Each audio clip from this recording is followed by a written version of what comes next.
Hello students, तो स्वागत है आप सभी का बच्चों पढ़ लेनी चैनल पर। सो बच्चों, आज हमारा केमिस्ट्री का स्ट्रक्चर ऑफ एटम का नेक्स्ट लेक्चर है। देखो बेटा, लास्ट क्लास के अंदर अगर आप लोगों को याद हो तो हम लोगों ने पढ़ा था कि इलेक्ट्रोमैग्नेटिक वेव्स क्या होती है, इलेक्ट्रोमैग्नेटिक वेव्स के बारे में पढ़ा था। वेव्स की कैरेक्टरिस्टिक्स हम लोगों ने पढ़ी थी, रदरफोर्ड मॉडल हम लोगों ने कंप्लीट किया था और उससे रिलेटेड कुछ क्वेश्चन वगैरह हम लोगों ने डिस्कस किए थे। ठीक है, सो आज हमारा स्ट्रक्चर ऑफ एटम का नेक्स्ट लेक्चर है। एक ऐसा क्वेश्चन था जो कि मैंने आप लोगों को होमवर्क में भी दिया था। अब कुछ बच्चों ने उस क्वेश्चन के अंदर छोटी छोटी कुछ मिस्टेक कर दी यूनिट्स की, तो इसीलिए आज हम लोग सबसे पहले उस क्वेश्चन को डिस्कस करेंगे। वो क्वेश्चन मैं आपको कराऊंगी। आफ्टर दैट बेटा हम लोग डिस्कस करेंगे आगे की चीजें, कुछ बहुत ही important concepts like Planck's quantum theory के बारे में डिस्कस करेंगे। ठीक है, जिस पर रिलेटेड क्वेश्चंस आने के बहुत ज्यादा चांसेस रहते हैं। फोटो इलेक्ट्रिक इफेक्ट, तो ये कुछ बहुत ही ज्यादा इंपॉर्टेंट कॉन्सेप्ट है जिसके बारे में बच्चे हम लोग आज की क्लास के अंदर, आज के सेशन के अंदर डिस्कस करेंगे। ठीक है, तो बहुत ध्यान से सुनना, बहुत ही ज्यादा इंपॉर्टेंट चीजें बताऊंगी। सो लास्ट क्वेश्चन जो मैंने आप लोगों को होमवर्क में दिया था उसमें कुछ बच्चों ने यूनिट्स के अंदर छोटी छोटी मिस्टेक्स कर दी। सो उस चीज को बहुत ध्यान से सुनना, क्योंकि इस चैप्टर के अंदर न्यूमेरिकल पार्ट आता है और न्यूमेरिकल पार्ट आपके नीट के एग्जाम में काफी इजी आता है। आप मिस्टेक बस दो ही चीजों में करते हो, या तो कैलकुलेशन में या फिर यूनिट में। तो यूनिट में गलतियां ना हो, तो इसीलिए मैं आपको आज सारी चीजें आपको बताऊंगी। जो होमवर्क का क्वेश्चन था वो भी सबसे पहले हम लोग डिस्कस करेंगे। ठीक है, तो पूरी क्लास देखना, बहुत इंपॉर्टेंट टॉपिक्स है जो आज की क्लास के अंदर, आज के सेशन के अंदर बेटा हम लोग डिस्कस करने वाले हैं। ठीक है, तो चलिए स्टार्ट करते हैं और देखते हैं सबसे पहले वो क्वेश्चन जो मैंने आपको होमवर्क में दिया था। वैसे तो देखो बेटा, काफी सिंपल सा क्वेश्चन है, काफी आसान क्वेश्चन है। आपको कुछ नहीं करना, बस फॉर्मूला लगाना है। देखो क्या क्वेश्चन था, क्वेश्चन था मेरे पास कि calculate the frequency of electromagnetic radiations of wave number 10⁴ centimetre inverse. तो मेरे पास एक इलेक्ट्रोमैग्नेटिक रेडिएशन है जिसका वेव नंबर कितना है, जिसका वेव नंबर है 10⁴ सेंटीमीटर इनवर्स, है ना। वेव नंबर है, वेव नंबर क्या होता है 1/λ। अब मुझे क्या करना है बेटा, मुझे निकालनी है इसकी फ्रीक्वेंसी, मुझे इसकी फ्रीक्वेंसी निकालनी है। सिंपल सी बात है, ठीक है ना। सो मुझे इसकी फ्रीक्वेंसी निकालनी है। सो आप जानते हो कि फ्रीक्वेंसी न्यू क्या होता है बेटा, न्यू होता है c/λ, एंड 1/λ को बेटा मैं यहाँ पे क्या लिख सकती हूँ, वेव नंबर लिख सकती हूँ। तो ये हो जाएगा c इंटू में न्यू बार। सो यहाँ से फ्रीक्वेंसी बेटा क्या हो जाएगी, फ्रीक्वेंसी हो जाएगा c इंटू में न्यू बार, वेयर न्यू बार क्या होता है बेटा मेरा वेव नंबर। ठीक है, एंड न्यू क्या होती है बच्चे मेरे पास, न्यू मेरे पास होती है फ्रीक्वेंसी। क्या होती है, फ्रीक्वेंसी। ठीक है, अब यहाँ पे आप थोड़ी सी बात बहुत इंपॉर्टेंट है, ध्यान से सुनना। यूनिट्स का आपको बहुत ध्यान रखना है। ठीक है, आपको देखो वेव नंबर दिया हुआ है, आपको सी की वैल्यू पता है, आपको बेटा क्या करना है, आपको बस यहाँ पे फ्रीक्वेंसी जो है वो निकालनी है। ठीक है, सो आपको यहाँ पे वेव नंबर तो दिया ही हुआ है, लेकिन देखो वेव नंबर कितना दिया हुआ है, वेव नंबर दिया हुआ है 10⁴ सेंटीमीटर इनवर्स, सेंटीमीटर इनवर्स में दिया हुआ है। इसका मतलब बेटा जो यहाँ पे आपको C की वैल्यू पुट करनी है उसमें भी आपका क्या आना चाहिए, सेंटीमीटर आना चाहिए। और वैसे बेटा आपका C क्या होता है, C होता है बेटा 3 × 10⁸ मीटर पर सेकेंड। ठीक है, तो वैसे बच्चे आपका C क्या होता है, तो C होता है 3 × 10⁸ मीटर पर सेकेंड, है ना। ये तो मीटर पर सेकंड में होता है, लेकिन क्योंकि बेटा आपको वेव नंबर सेंटीमीटर इनवर्स में दिया हुआ है ना, तो आप मीटर पर सेकंड वाली वैल्यू मत ले लेना, है ना, क्योंकि यहाँ पे तो क्या है, मीटर है। और वेव नंबर बेटा आपको किस में दिया है, वेव नंबर आपको दिया हुआ है सेंटीमीटर इनवर्स में, तो यानी कि इसको भी आपको सेंटीमीटर में ही लेना पड़ेगा। ठीक है, तो सेंटीमीटर में करने के लिए हमारे पास क्या करेंगे, हम 100 से मल्टीप्लाई कर देंगे, 100 से मल्टीप्लाई कर देंगे तो ये मीटर पर सेकंड की जगह हो जाएगा सेंटीमीटर पर सेकंड में।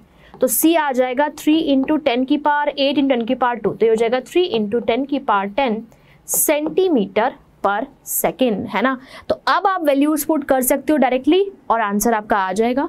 सो फ्रीक्वेंसी क्या हो जाएगा, C कितना है 3 × 10⁻10 सेंटीमीटर पर सेकेंड, इनटू में न्यू बार कितना है, वो है 10⁴ सेंटीमीटर इनवर्स। तो आप देख सकते हो सेंटीमीटर और सेंटीमीटर इनवर्स कैंसिल हो गया। सो आंसर आ गया 3 × 10⁻10 × 10⁴, तो ये आ गया 3 × 10⁻14 सेकेंड इनवर्स, ठीक है। सो यहाँ से आपके पास फ्रीक्वेंसी क्या आ गई, 3 × 10⁻14 सेकेंड इनवर्स। अब आप देखो आपने क्या गलती करी थी, कुछ बच्चों का आंसर 10⁻10 था, कुछ बच्चों का आंसर कुछ और भी था, है ना। सो देखो आपने क्या मिस्टेक करी थी, है ना, कहाँ पे गलती करी थी, किस चीज में गलती करी थी।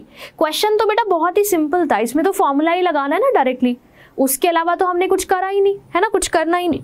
और उसके अलावा बस यूनिट्स का ध्यान रखना है, क्योंकि मेरा वेव नंबर सेंटीमीटर इनवर्स में है, तो इसीलिए बेटा मुझे क्या करना है, मुझे जो c की वैल्यू लेनी है वो भी किस में लेनी है, सेंटीमीटर पर सेकंड में लेनी है ना। तभी देखो ये कैंसिल हो पाएगा। अगर ये मीटर पर सेकंड होता, ये सेंटीमीटर इनवर्स में तो फिर ये कैंसिल ना हो पाता, ठीक है।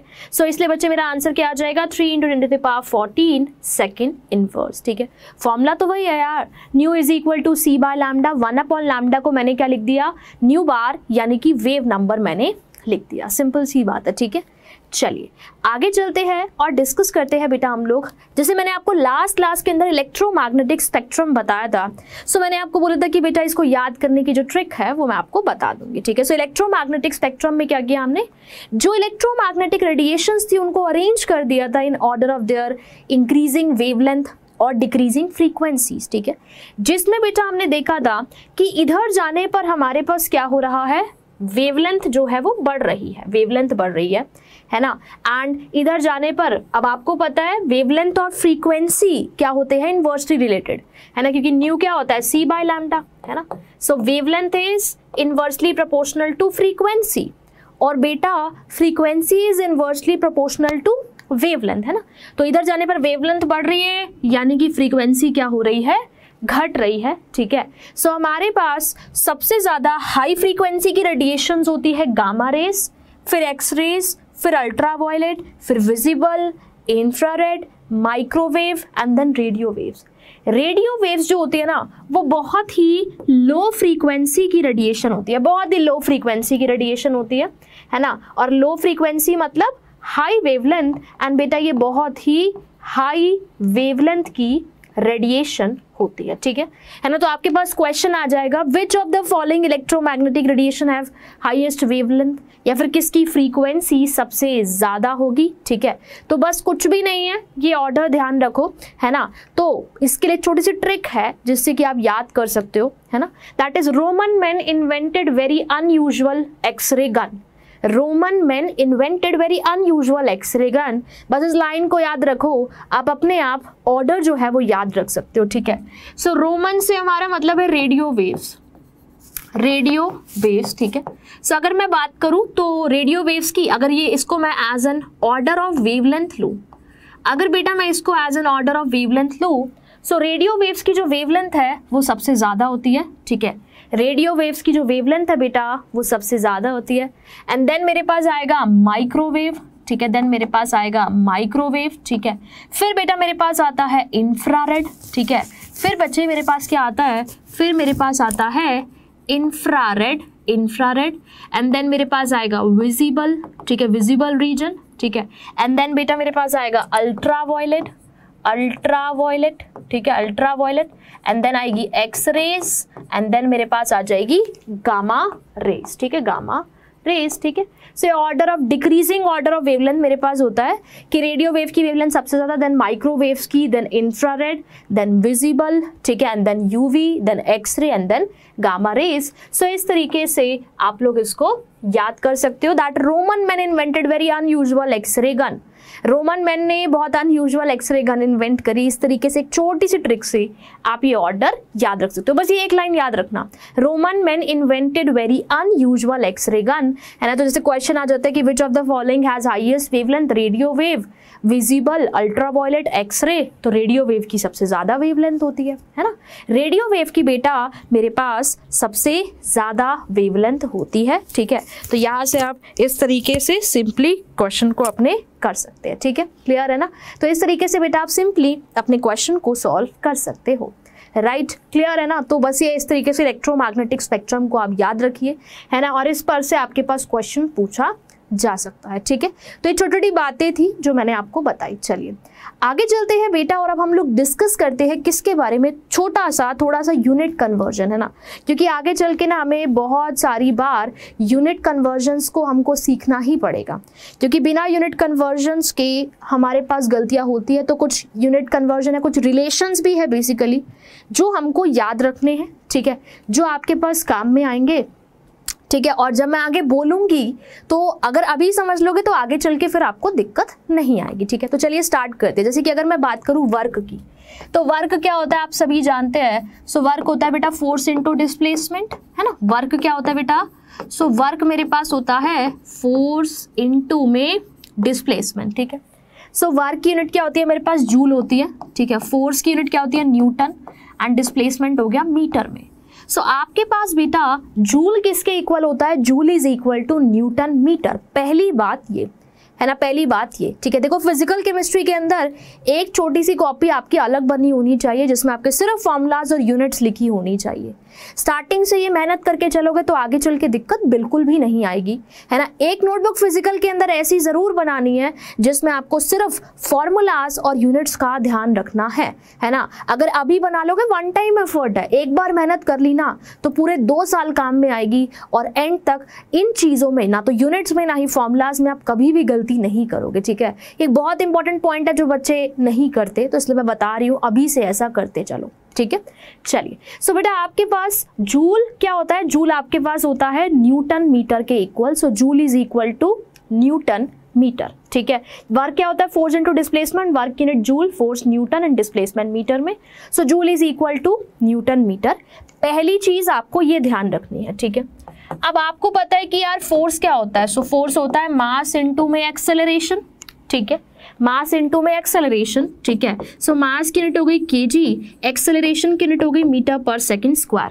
एक्सेलरेशन बेटा आपका किस में हो गया, सो वो आपका हो गया मीटर पर सेकंड स्क्वायर में। ठीक है, तो जूल क्या होता है, जूल होता है न्यूटन मीटर। से यहाँ पे फोर्स की जगह हम लिख सकते हैं क्या, फोर्स की जगह जूल क्या होता है न्यूटन मीटर, न्यूटन की जगह हम लिख सकते हैं किलोग्राम मीटर पर सेकंड स्क्वायर, है ना। तो न्यूटन की जगह मैंने क्या लिख दिया, किलोग्राम मीटर पर सेकंड स्क्वायर इनटू में मीटर एज इट इज। सो यहां से बेटा मेरे पास जूल किसके इक्वल आ जाएगा, so joule is equal to kilograms, metre into metre हो जाएगा मीटर स्क्वायर पर सेकंड स्क्वायर। ठीक है, तो यहां से बच्चे जूल किसके इक्वल आ जाएगा, किलोग्राम मीटर स्क्वायर पर सेकंड स्क्वायर के इक्वल आ जाएगा। ठीक है ना। तो पहली बात ये, और दूसरी बात ये, पॉइंट बना के इसको कॉपी के अंदर आप लोग नोट कर लीजिए। ठीक है, सो पहली बात ये और दूसरी बात ये, पॉइंट बना के इसको आप अपनी नोटबुक के अंदर नोट कर लो। ठीक है, जूल न्यूटन मीटर के इक्वल होता है, and joule is equal to kilogram metre square upon में सेकंड स्क्वायर। ठीक है, किलोग्राम मीटर स्क्वायर अपॉन में सेकंड स्क्वायर। ठीक है, क्लियर है ना। तो ये हमारे पास दो आ गए। ठीक है ना, ये दो एक्सप्रेशन, दो पॉइंट आपको ध्यान में रखने कि जूल इसके इक्वल होता है। ये आगे चल के काम में आएगा, मैं आगे चल के फिर रिपीट करूंगी बातों को, तो इसीलिए अभी से ध्यान दे छोटी छोटी बातों पे।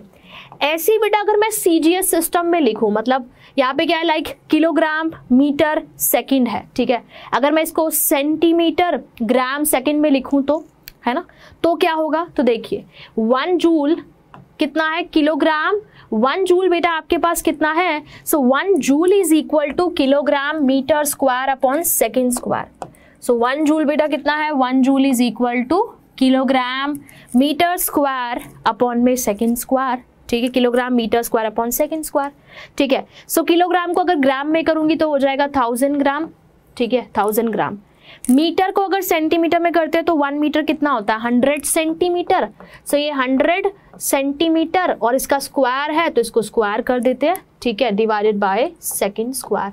तो ये कितना हो जाएगा, 10 टू द पावर 3, ये हो जाएगा 10 टू द पावर 2 का स्क्वायर, यानी कि 10 टू द पावर 4 आपके पास क्या आ गया, gram centimetre square upon second square. ठीक है, so 10 to the power 3 10 to power 4 आ गया 10 to the power 7 gram centimetre square upon में सेकंड स्क्वायर। सो 1 जूल कितना आ गया आपके पास, 10 to the power 7 gram centimetre square upon में सेकंड स्क्वायर के इक्वल। अब बेटा ये जो gram centimetre square upon second square होता है ये होता है अर्ग। सो अर्ग इज अनदर यूनिट। सो बेटा 1 जूल किसके इक्वल होता है? 1 joule is equal to 10 to the power 7 erg. ठीक है, तो बच्चे 1 जूल किसके इक्वल होता है? 1 joule is equal to 10 to the power 7 erg. 1 joule बेटा मेरे पास 10 टू द पावर 7 अर्ग के इक्वल होता है, क्योंकि ये जो gram centimetre square upon second square है इट इज इक्वल टू अर्ग, ये अर्ग के इक्वल होता है ना। सो यहाँ से कॉरिलेशन आया, that is 1 joule is equal to 10 to the power 7 ergs. ठीक है, तो ये छोटी छोटी बातें हैं।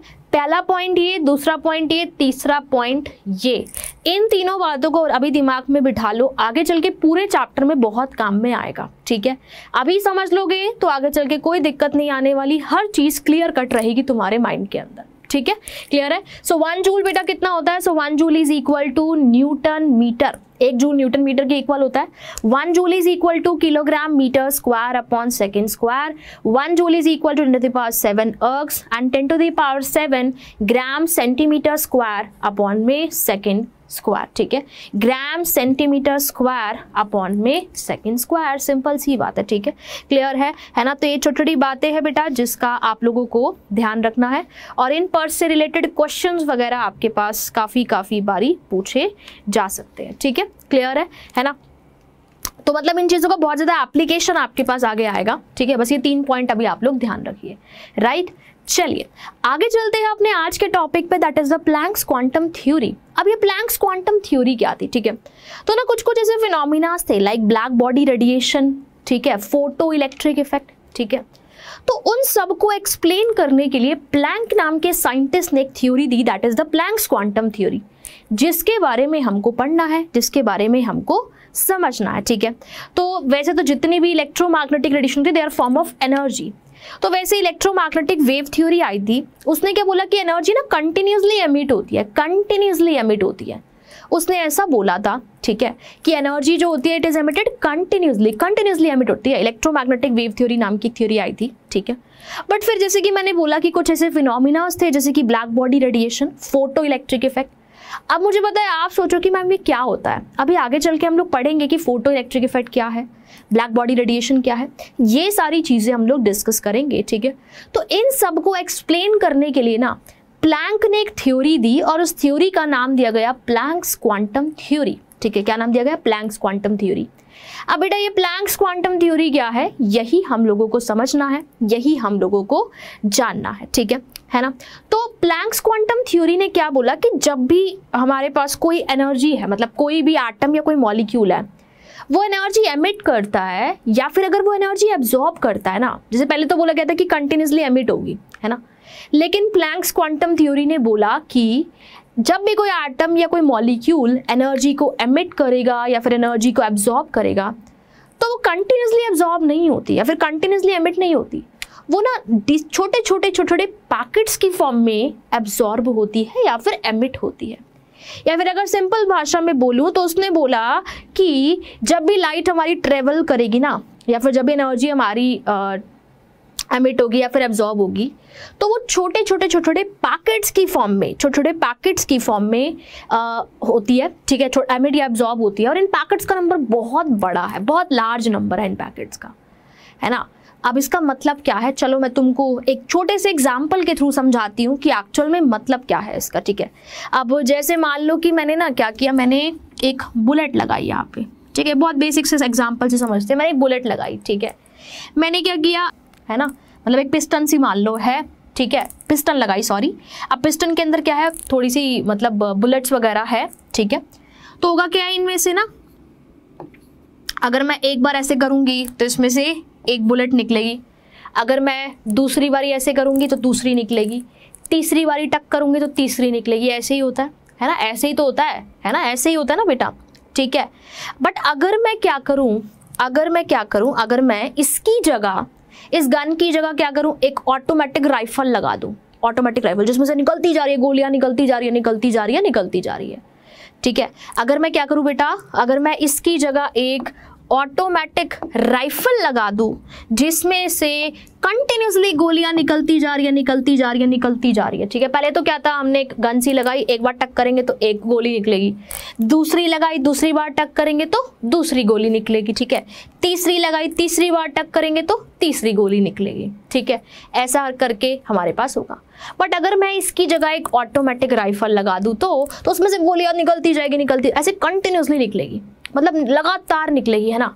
हमको ऐसा लगेगा कि कंटिन्यूसली कुछ आ रहा है, बट क्या एक्चुअल में कंटिन्यूसली कुछ आ रहा है? नहीं ना, एक्चुअल में तो कुछ कंटिन्यूसली आ ही नहीं रहा, है ना। एक्चुअल में तो अलग अलग बहुत सारी गोलियां हैं जो निकल रही है, लगातार निकल रही है, इसीलिए मुझे ऐसा लग रहा है कि कंटिन्यूसली कुछ आ रहा है, ठीक है। इसीलिए मुझे ऐसा लग रहा है कि कंटिन्यूसली कुछ आ रहा है, बट एक्चुअल में कंटिन्यूसली कुछ नहीं आ रहा, है ना। सिंपल सी बात है, ठीक है। तो जब मैंने एक गन लगाई, ठीक है, उसको जब हम टक करेंगे तो उसमें से एक गोली निकलेगी, दूसरी बार करेंगे तो दूसरी निकलेगी। बट अगर मैं इसकी जगह एक ऑटोमेटिक राइफल लगा दूं तो उसमें से लगातार गोलियां निकलेगी और मुझे ऐसा लगेगा कि उसमें से कंटिन्यूसली, आपको भी ऐसा लगेगा उसमें से कंटिन्यूसली कुछ आ रहा है, बट एक्चुअल में उसमें से कुछ कंटिन्यूसली नहीं आ रहा, है ना। उसमें से तो बहुत सारी बुलेट्स आ रही है, बस वो लगातार आ रही है, तो इसीलिए हमको लग रहा है कि कंटिन्यूसली कुछ आ रहा है। बस आप क्या कर सकते हो बेटा, इसी तरीके से समझ सकते हो, ठीक है। इसी तरीके से ऐसा समझ सकते हो, ठीक है। ऐसा लगता है कि जो एनर्जी है, जो लाइट है, वो आपकी कंटिन्यूसली आ रही है, बट एक्चुअल में वो कंटिन्यूसली नहीं आती, वो छोटे छोटे पैकेट्स की फॉर्म में आती है, छोटे पैकेट्स की फॉर्म में आती है। और इन पैकेट्स को क्या बोला जाता है? इन पैकेट्स को बोला जाता है क्वांटम। क्या बोला जाता है बेटा? क्वांटम बोला जाता है ना। देखो सिंपल सा एग्जांपल मैंने आपको दिया कि एक गन का और एक ऑटोमेटिक राइफल का, है ना। ऑटोमेटिक राइफल में से बहुत सारी हमारे पास गोलियां निकलती जा रही है, हमको ऐसा लग रहा है कि कंटिन्यूसली कुछ आ रहा है, बट एक्चुअल में कंटिन्यूसली आ रहा है नहीं, एक्चुअल में तो बहुत सारी गन्स आ रही है ना। तो ऐसा ही होता है, हमको ऐसा लगता है कि कुछ कंटिन्यूसली आ रहा है। प्लैंक ने बोला कि हमको ऐसा लगता है कि कुछ कंटिन्यूसली आ रहा है, बट एक्चुअल में कुछ कंटिन्यूसली नहीं आ रहा। एक्चुअल में क्या होता है, जो एनर्जी एमिट होती है वो छोटे छोटे पैकेट्स की फॉर्म में होती है, छोटे पैकेट्स की फॉर्म में होती है। और ये जो छोटा सा पैकेट है एनर्जी का, इसको बेटा क्या बोला जाता है? और इसको बोला जाता है क्वांटम। क्या बोला जाता है? क्वांटम बोला जाता है। और लाइट के केस में ये जो एनर्जी का छोटा सा पैकेट है ना, लाइट के केस में इस क्वांटम को बोला जाता है क्या बेटा? फोटोन। क्या बोला जाता है? फोटोन बोला जाता है। ऐसा बोला बेटा किसने? प्लैंक्स क्वांटम थ्योरी ने। किसने बोला? प्लैंक्स क्वांटम थ्योरी ने, ठीक है ना। तो क्योंकि कई सारे ऐसे फिनोमिनास थे, है ना, जो एक्सप्लेन नहीं हो पा रहे थे, जैसे कि मैंने बताया black body radiation, photo electric effect, कई सारे ऐसे फिनोमिनास हमारे पास थे जो कि एक्सप्लेन नहीं हो पा रहे थे, ठीक है, जो कि एक्सप्लेन नहीं हो पा रहे थे, जिसकी वजह से प्लैंक ने अपनी प्लैंक्स क्वांटम थ्योरी दी। उसने बोला कि एटम या मॉलिक्यूल जो एनर्जी एमिट करते हैं या फिर जो एब्जॉर्ब करते हैं, वो छोटे छोटे पैकेट्स की फॉर्म में करते हैं, कंटिन्यूसली नहीं करते, है ना, कंटिन्यूसली नहीं करते। और वो जो छोटा सा पैकेट है ना एनर्जी का, he gave the name quantum to the smallest quantity of energy that can be emitted और एब्जॉर्ब्ड, ठीक है, दैट कैन बी एमिटेड और एब्जॉर्ब्ड। उसने क्या किया? उसने इस छोटे से पैकेट ऑफ एनर्जी को क्या नाम दिया? क्वांटम का नाम दिया। और लाइट के केस में इस क्वांटा को क्या बोला जाता है बेटा? इसको बोला जाता है फोटोन। क्या बोला जाता है? फोटोन बोला जाता है, राइट।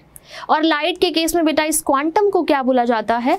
इसको बोला जाता है फोटोन। क्या बोला जाता है? फोटोन बोला जाता है। सिंपल सी बात है। तो ये छोटी सी बात है बेटा जिसका आप लोगों को ध्यान रखना है, राइट, ठीक है। तो यही थी मेरे पास प्लैंक्स क्वांटम थ्योरी कि एनर्जी कंटिन्यूसली, हमें ऐसा लगता है कि कंटिन्यूसली कुछ आ रहा है, बट एक्चुअल में कंटिन्यूसली कुछ नहीं आ रहा होता, ठीक है ना। एक्चुअल में लाइट जो एमिट होती है वो छोटे पैकेट्स की फॉर्म में होती है और इन पैकेट्स को बोला जाता है क्वांटम, है ना। और लाइट के केस में इन क्वांटम को बोला जाता है फोटोन। क्या बोला जाता है?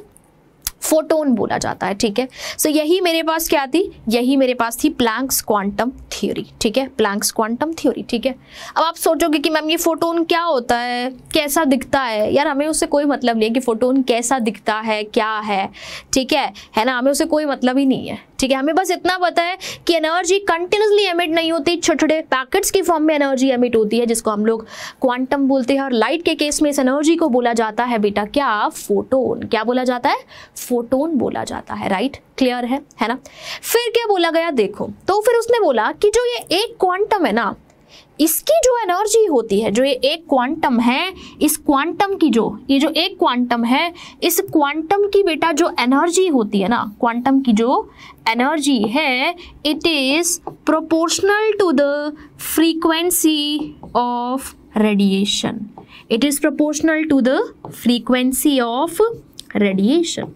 It is proportional to the frequency of radiation. ठीक है, तो उन्होंने बोला कि ये जो एक क्वांटम है, इस एक क्वांटम की जो एनर्जी है ना, एक क्वांटम की जो एनर्जी है, it is proportional to the frequency, जो रेडिएशन की फ्रीक्वेंसी होगी उसके डायरेक्टली प्रोपोर्शनल होगी. ठीक है, उसके डायरेक्टली प्रोपोर्शनल होगी. ये चीज मैंने आपको बताई थी लास्ट क्लास में कि फ्रीक्वेंसी और एनर्जी डायरेक्टली प्रोपोर्शनल होते हैं. ठीक है ना. सो क्वांटम की जो एनर्जी है, it is proportional to the frequency of radiation.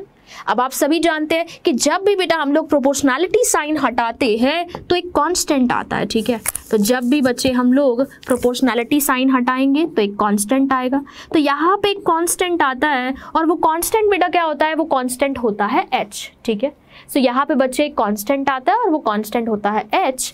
h बेटा क्या होता है, h is called as Planck's constant. इस h को बेटा हम लोग क्या बोलते हैं, h को हम लोग बोलते हैं प्लैंक्स कांस्टेंट. क्या बोलते हैं, प्लैंक्स कांस्टेंट बोलते हैं.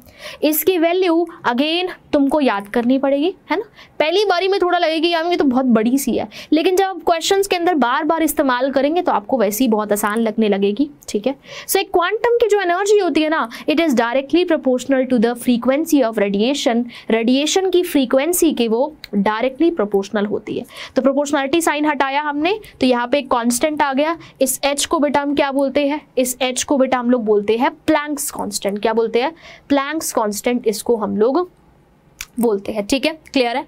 अब इस h की वैल्यू क्या होती है, तो बेटा इस h की वैल्यू होती है कुछ इस तरीके से, that is 6.626 into 10 to the power -34 joule second. ठीक है, सो h की वैल्यू बेटा क्या होती है, h की वैल्यू होती है 6.626 into 10 to the power -34 joule second. 6.626 into 10 to the power -34 joule second. ठीक है, h की वैल्यू क्या होती है 6.626 इंटू 10 की पावर -34 जूल सेकेंड. ये मेरे पास होती है प्लैंक्स कांस्टेंट की वैल्यू. अब ये तो जूल में है. आप लोग एक चीज भी तो जानते हो ना, अभी पीछे ही तो बताया था यार मैंने कि 1 जूल क्या होता है 10 टू दी पावर 7 अर्ग, है ना. सो आप सभी जानते हैं बेटा कि अब h की वैल्यू मैंने क्या बोली 6.626 into 10 to the power -34 joule second, है ना, -34 जूल सेकेंड. अब अभी मैंने आपको बताया कि बेटा 1 जूल क्या होता है 10 टू दी पावर 7 अर्ग के इक्वल होता है ना. तो अगर मुझे इसको अर्ग में कन्वर्ट करना है ना, तो मैं क्या कर दूंगी, इसको 1 जूल होता है 10 टू पावर 7 अर्ग, है ना. तो अगर मुझे इसको अर्ग में कन्वर्ट करना है तो हो जाएगा 6.626 into 10 to the power -34 into 10 to the power 7 erg second. ठीक है ना. तो ये कितना हो जाएगा 6.626 into 10 to the power -34 into 10 power 7, तो ये हो जाएगा 10 टू द पावर -27 अर्ग सेकेंड. ठीक है, सो आपके पास अर्ग सेकेंड के अंदर वैल्यू h की ये आ गई और जूल सेकेंड के अंदर जो बेटा वैल्यू है वो h की मेरे पास ये आ गई. ठीक है, जूल सेकेंड के अंदर जो वैल्यू है वो बचे मेरे पास ये आ गई, है ना. तो 6.626 into 10 to the power -34 joule second और 6.626 इंटू 10 टू दी पावर -27 अर्ग सेकेंड, -27 अर्ग सेकेंड. ठीक है, सो ये मेरे पास h की यानी कि प्लैंक्स कांस्टेंट की जो वैल्यू है वो होती है. ठीक है, सो एक क्वांटम ऑफ रेडिएशन की जो एनर्जी है, एक क्वांटम की जो एनर्जी है, it is proportional to the frequency of radiation, ऐसा बोला प्लैंक्स क्वांटम थ्योरी ने. ठीक है, क्लियर हो गई बेटा. So this is all about Planck's quantum theory. ठीक है, अब देखो ऐसा तो है नहीं कि यार लाइट के अंदर एक ही फोटोन होगा, है ना बेटा. ऐसा तो है नहीं ना कि उसके अंदर एक ही फोटोन होगा, है ना. तो n नंबर ऑफ फोटोन्स होंगे, n नंबर ऑफ फोटोन्स होंगे, है ना. सो टोटल एनर्जी, तो ये तो एक क्वांटम की एनर्जी हो गई h न्यू. सो अगर n नंबर ऑफ फोटोन्स है या फिर हमारे पास n नंबर ऑफ क्वांटास है तो टोटल एनर्जी बेटा क्या हो जाएगी, टोटल एनर्जी हो जाएगी NH न्यू. ठीक है, सो एक फोटोन की एनर्जी बेटा कितनी है, एक फोटोन की एनर्जी मेरे पास है h न्यू. कितनी है बेटा, h न्यू. ठीक है। सो एक फोटोन की एनर्जी बचे कितनी है, सो वो है मेरे पास h न्यू। अब ऐसा तो है नहीं कि भाई लाइट में एक फोटोन होगा, n नंबर ऑफ फोटोन्स होंगे, या फिर एनर्जी के अंदर एक क्वांटम होगा, n नंबर ऑफ क्वांटम्स होंगे, तो टोटल एनर्जी कितनी हो जाएगी बेटा, टोटल एनर्जी मेरे पास हो जाएगी NH न्यू, है ना, जहाँ पे हमारा n हमारा कुछ भी हो सकता है, 1 2 3 4 कुछ भी हो सकता है, ठीक है। या फिर आपको पता है न्यू क्या होता है, c बाय लैम्डा, तो बच्चे एनर्जी क्या हो जाएगी, वो हो जाएगी n into h into c by lambda, n into h into c by lambda. So ये बेटा मेरे पास क्या हो जाएगी, ये मेरे पास हो जाएगी टोटल एनर्जी, टोटल एनर्जी, ठीक है। So total amount of energy will be the sum whole number quanta, है ना, तो यहाँ से हम लोग टोटल अमाउंट ऑफ एनर्जी भी कैलकुलेट कर सकते हैं, ठीक है, राइट। चलिए एक और टर्म बेटा मेरे पास आती है, one Einstein of energy, very important. बोलेगा कि भाई वन आइंस्टीन ऑफ एनर्जी बताओ कितना होगा, फ्रीक्वेंसी आपको बता देगा। सो वन आइंस्टीन ऑफ एनर्जी का मतलब क्या है, तो बेटा एक मोल फोटोन्स की जो एनर्जी होती है ना, एक मोल फोटोन्स की जो एनर्जी होती है, एक मोल फोटोन्स की जो एनर्जी होगी, that is the one Einstein of energy, उसको बोलते हैं वन आइंस्टीन ऑफ एनर्जी। अब एक मोल फोटोन से क्या मतलब समझे, क्या मतलब समझे, कुछ आया दिमाग में कि नहीं आया, आया ना। एक मोल का मतलब Na, Na है ना। सो एक मोल फोटोन का मतलब है बेटा Na फोटोन्स।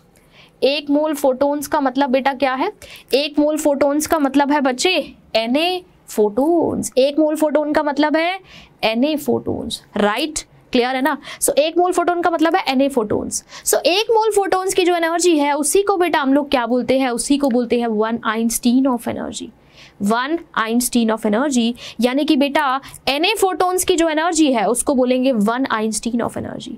तो एक फोटोन की एनर्जी क्या होती है, h न्यू, है ना, तो Na फोटोन्स की एनर्जी कितनी हो जाएगी, सो Na फोटोन्स की एनर्जी हो जाएगी Na इंटू में h न्यू, है ना, Na इंटू में h न्यू, या फिर बेटा Na इंटू में h c by lambda, Na into में h c by lambda, right. So एक फोटोन की एनर्जी कितनी हो गई, h न्यू, तो Na फोटोन्स की एनर्जी कितनी हो गई, Na इंटू में h न्यू, ठीक है ना। तो Na फोटोन्स की एनर्जी क्या होती है, वन आइंस्टीन ऑफ एनर्जी। यानी कि बेटा ये जो मैंने लिखी है, ये जो मैंने लिखी है यही मेरे पास क्या है, this is one Einstein of energy, ठीक है।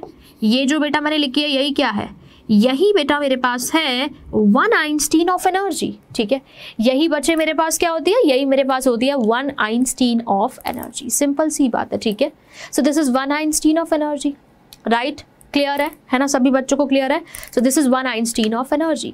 तो एक मोल फोटोन की एनर्जी, Na फोटोन्स की जो एनर्जी है that is one Einstein of energy. So one Einstein of energy क्या हो जाएगा, Na इंटू h न्यू और Na into h c by lambda, simple सी बात है, ठीक है।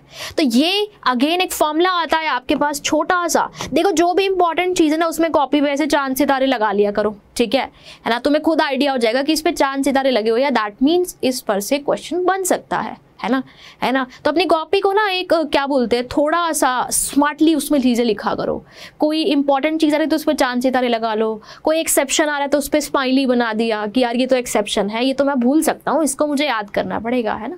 तो अपनी कॉपी में थोड़ा सा स्मार्टली अपने नोट्स बनाया करो, ठीक है, क्योंकि यही नोट्स ही है जो आगे चल के बहुत ज़्यादा आपके काम में आएंगे। पूरे 2 साल की मेहनत है ना यही नोट्स के अंदर होती है, तो अगर ये अच्छे से कर रखा है तो बहुत कोई भी दिक्कत आगे चल के आपको नहीं आएगी, ठीक है।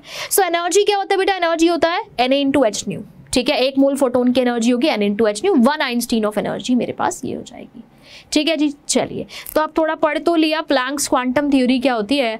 अब बातें आती है फोटोन के बारे में। मैंने बोला कि फोटोन होता कैसा है, दिखता कैसा है, ठीक है ना, हमें उसे कोई मतलब ही नहीं है। सो बेसिकली फोटोन के बारे में कुछ बातें। So photon travels with speed of light in vacuum, light की स्पीड से ही ट्रैवल करता है फोटोन वैक्यूम में, ठीक है। फोटोन का कोई मास डिफाइन नहीं है, ठीक है, कोई मास डिफाइन नहीं है, ठीक है। बस यही बोला गया कि उसका रेस्ट मास 0 होता है, ऑल दो रेस्ट पे होता नहीं है वो, ठीक है। तो बस इतना सा बोल दिया गया। फोटोन्स एक्चुअल में कैसे होते हैं, न्यूट्रल होते हैं, ठीक है। तो ये कुछ बातें फोटोन्स के बारे में, ठीक है। नेक्स्ट बेटा मेरे पास आते हैं अगेन क्वेश्चन। तो हम कुछ क्वेश्चन देखते हैं, कुछ न्यूमेरिकल देखते हैं, ठीक है, जिससे कि आपको सारी बातें क्लियर होगी, ठीक है, जिससे कि आपको सारी चीज़ें क्लियर हो जाएगी। और यूनिट के बारे में बहुत ज़्यादा बेटा आप लोगों को ध्यान रखना है, ठीक है ना। क्वेश्चन में अगर गलती होगी तो बस यूनिट में समीकरणों की जो कि आपको नहीं करने या फिर कैलकुलेशन में। चलिए तो क्वेश्चन क्या है देखते हैं। क्वेश्चन है कि calculate the energy of 1 mole of photons. 1 mole photons की एनर्जी बताओ। 1 मोल फोटोन्स का बेटा क्या मतलब है कि मेरे पास Na फोटोन्स है। सो Na फोटोन्स की बेटा आपको एनर्जी बतानी है, ठीक है। फ्रीक्वेंसी कितनी है रेडिएशन की? फ्रीक्वेंसी बेटा आपको दी हुई है 5 × 10⁻14 हर्ट्ज, ठीक है। सो एनर्जी बतानी है, बता सकते हैं। सो एनर्जी क्या होगी Na फोटोन्स की? तो ये हो जाएगी बेटा Na इंटू में hν, ठीक है। सो Na फोटोन्स की एनर्जी क्या होगी बेटा? सो ये हो जाएगी Na इंटू में hν, Na इंटू में hν। अब Na की वैल्यू रखेंगे अगर तो 6.022 इंटू 10⁻23, ठीक है, इंटू में h क्या होता है बेटा हमारा? प्लैंक्स कांस्टेंट, ठीक है, प्लैंक्स कांस्टेंट होता है। तो it is 6.626 into 10⁻34 joule second, ठीक है ना, जूल सेकेंड। अब देखो यूनिट साथ साथ लिखते चलना, है ना। जो भी जैसे मैंने h की वैल्यू पुट करी, मैंने h की यूनिट साथ में लिखी। मैं फ्रीक्वेंसी पुट करूंगी तो यूनिट लिखूंगी। अगर आप यूनिट नहीं लिखोगे तो चीज़ों को नहीं समझ पाओगे। तो इसलिए कोई भी वैल्यू भी अगर तुम पुट करते हो ना बेटा तो भी यूनिट साथ में लेते चलो, ठीक है। सो h की मैंने यूनिट लिख दी। फ्रीक्वेंसी क्या है बेटा? 5 × 10⁻14 हर्ट्ज, हर्ट्ज कह लो या फिर सेकेंड इनवर्स कह लो, बात एक ही है, ठीक है ना। आप देखो अब यूनिट देखो, यूनिट देखते हैं सबसे पहले कि यहाँ पे एनर्जी कौन सी यूनिट में आएगी। तो देखो बेटा यहाँ पे है सेकेंड और यहाँ पे है सेकेंड इनवर्स, तो सेकेंड और सेकेंड इनवर्स कैंसिल हो जाएगा, है ना। यहाँ पे है बच्चे सेकेंड और यहाँ पे है सेकेंड इनवर्स, तो सेकेंड और सेकेंड इनवर्स कैंसिल हो जाएगा, ठीक है। आपके पास बचेगा बस क्या? जूल, जूल ही तो बचेगा ना। तो इसका मतलब बेटा कि यहाँ पे एनर्जी मेरे पास किस में आएगी? एनर्जी मेरे पास आ जाएगी जूल में। इसका मतलब बच्चे कि यहाँ पे एनर्जी किस में आएगी? एनर्जी मेरे पास आ जाएगी जूल में, ठीक है जी, क्लियर है जी, है ना। तो बस यही चीज़ बतानी थी कि जूल सेकंड में है h की वैल्यू और फ्रीक्वेंसी है किस में? सेकंड इनवर्स में, है ना। तो सेकंड इनवर्स और सेकंड कैंसिल हो गया तो एनर्जी जूल में आ जाएगी। अब बाकी काम तो मैथ्स का ही है, बस सॉल्व करना है ना। तो 6.022 इंटू 6.626 इंटू 5, ठीक है, तो इसको अलग कर लेते हैं। तो 6.022 इंटू 6.626 इंटू में 5, ठीक है, इंटू में ये हो जाएगा 10⁻23, 10⁻23 इंटू 10⁻−34 इंटू 10⁻14 इंटू 10⁻14, है ना। तो बस इसको सॉल्व कर लो तो ये कितना हो जाएगा? 10⁻−34 इंटू 10⁻14 तो हो जाएगा 10⁻−20, 10⁻23 इंटू 10⁻−20 तो ये हो जाएगा 10⁻3, ठीक है। सो बस ये हो गया सॉल्व। तो 6.022 इंटू में 6.626 इंटू में 5 इंटू 10⁻3 जूल, जूल आपके पास बचेगा, ठीक है। तो आपके पास एनर्जी यहाँ पे आ जाएगी, ठीक है। अब बाकी काम तो ये छोटा सा बस कैलकुलेशन का बचा हुआ है, ठीक है ना। तो कैलकुलेशन का बेटा बस ये छोटा सा पार्ट आपको बचा हुआ है, ठीक है, 1 मोल के लिए है, ठीक है। तो आप यहाँ से कैलकुलेट करके जो एनर्जी है वो निकाल सकते हो, है ना। तो बस देखो यूनिट ना आप साथ साथ लिखते चलना, मैं शुरुआत से बोल रही हूँ, है ना, क्योंकि बच्चों की ये वीकनेस रह जाती है, तुमको नहीं बनने देना क्योंकि तुम्हारे साथ मैं हूँ, ठीक है। तुमको सारी बातों का एक ध्यान रखना अच्छे तरीके से, बढ़िया तरीके से, ठीक है ना, क्लियर है ना। सो इस तरीके से हमारे पास ये क्वेश्चन जो है वो पूछे जा सकते हैं, ठीक है। तो आपको बेटा इन क्वेश्चंस को इस तरीके से करना है। अब आगे और क्वेश्चंस पे चलने से पहले मैं आपको थोड़ी सी कुछ कैलकुलेशन को आगे, अब आगे कैलकुलेशन ना बड़ी मुश्किल हो जाती है कभी कभी, है ना। हमें सारी चीज़ें वैल्यू पुट करनी है ना, उसके बाद हमें सॉल्व करना। तो कैलकुलेशन को थोड़ा सा आसान बनाने के लिए मैं आपको कुछ इंपॉर्टेंट बातें बताना चाहूँगी। अगेन वही बात, जो भी ट्रिक्स है, जो भी फॉर्मूलाज है, जो भी यूनिट्स की बातें हैं, वो एक अलग से कॉपी बना लो, अभी से लिख लो। अगर अभी इन चीज़ों पे मेहनत कर लोगे ना तो आगे जाके बहुत काम में आएगी, है ना। वन टाइम एफर्ट होता है, एक बार मेहनत करनी होती है ना। और हाँ, पूरे 2 साल मेरे काम में आएगा और इस तरीके से काम में आएगा कि मैं इन चीज़ों में गलती नहीं करूँगा, ठीक है। तो इसीलिए अब जो बातें बता रही हूँ बहुत ध्यान से सुनना, कैलकुलेशन को आसान बनाने की कुछ तरीके बता रही हूँ, ठीक है। देखिए बेटा, आपको पता है एनर्जी क्या होती है। सो एनर्जी होती है hc/λ। एनर्जी क्या होती है बेटा? एनर्जी होती है मेरे पास hc/λ कह लो या फिर एच न्यू कह लो, ठीक है, एच न्यू कह लो, सिंपल सी बात है, ठीक है ना। सो अगर मैं आपको बोलूँ यहाँ पे, ठीक है, देखो यहाँ पे क्या होता है, वैसे तो h की वैल्यू होती है 6.626 into 10 to the power minus 34 joule second, और c की वैल्यू होती है 3 × 10 पावर 8 मीटर पर सेकेंड, ठीक है, मीटर पर सेकेंड, राइट। तो वैसे तो h आपका होता है जूल सेकेंड में, ठीक है, जूल सेकेंड में, और c आपका होता है मीटर पर सेकेंड में। सो अगर मैं hc देखूंगी तो h है जूल सेकेंड में और c है बेटा आपका मीटर पर सेकेंड में, तो सेकेंड और पर सेकेंड कैंसिल हो जाएगा, तो आपका एच किस में आएगा, एच आपका आ जाएगा जूल मीटर में, किस में आ जाएगा, जूल मीटर में, है ना।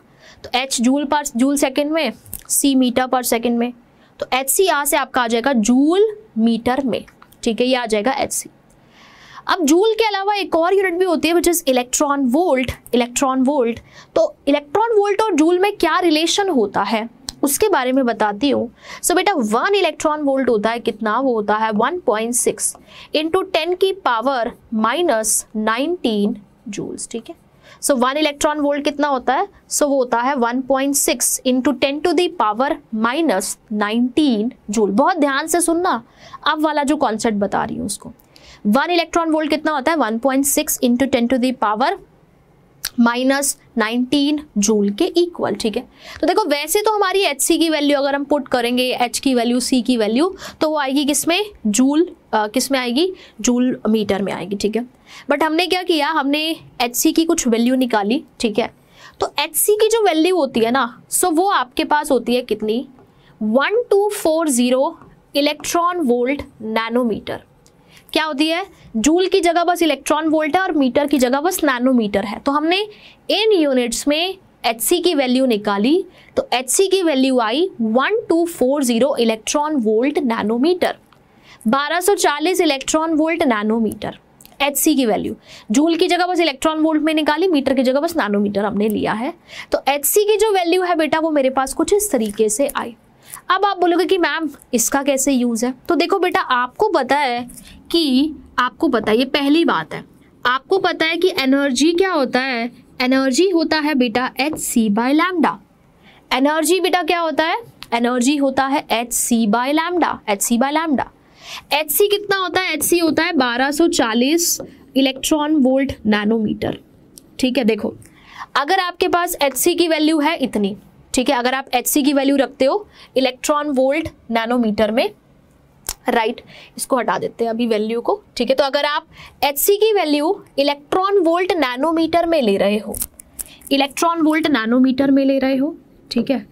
इफ बेटा आपका जो वेवलेंथ गिवन है, वेवलेंथ है नैनोमीटर में, वेवलेंथ किस में है, नैनोमीटर में, ठीक है ना। तो नैनोमीटर से नैनोमीटर कैंसिल हो जाएगा, तो आपके पास बचेगा बस इलेक्ट्रॉन वोल्ट। तो यहाँ से बेटा जो आपकी एनर्जी है वो आ जाएगी किस में, इलेक्ट्रॉन वोल्ट में।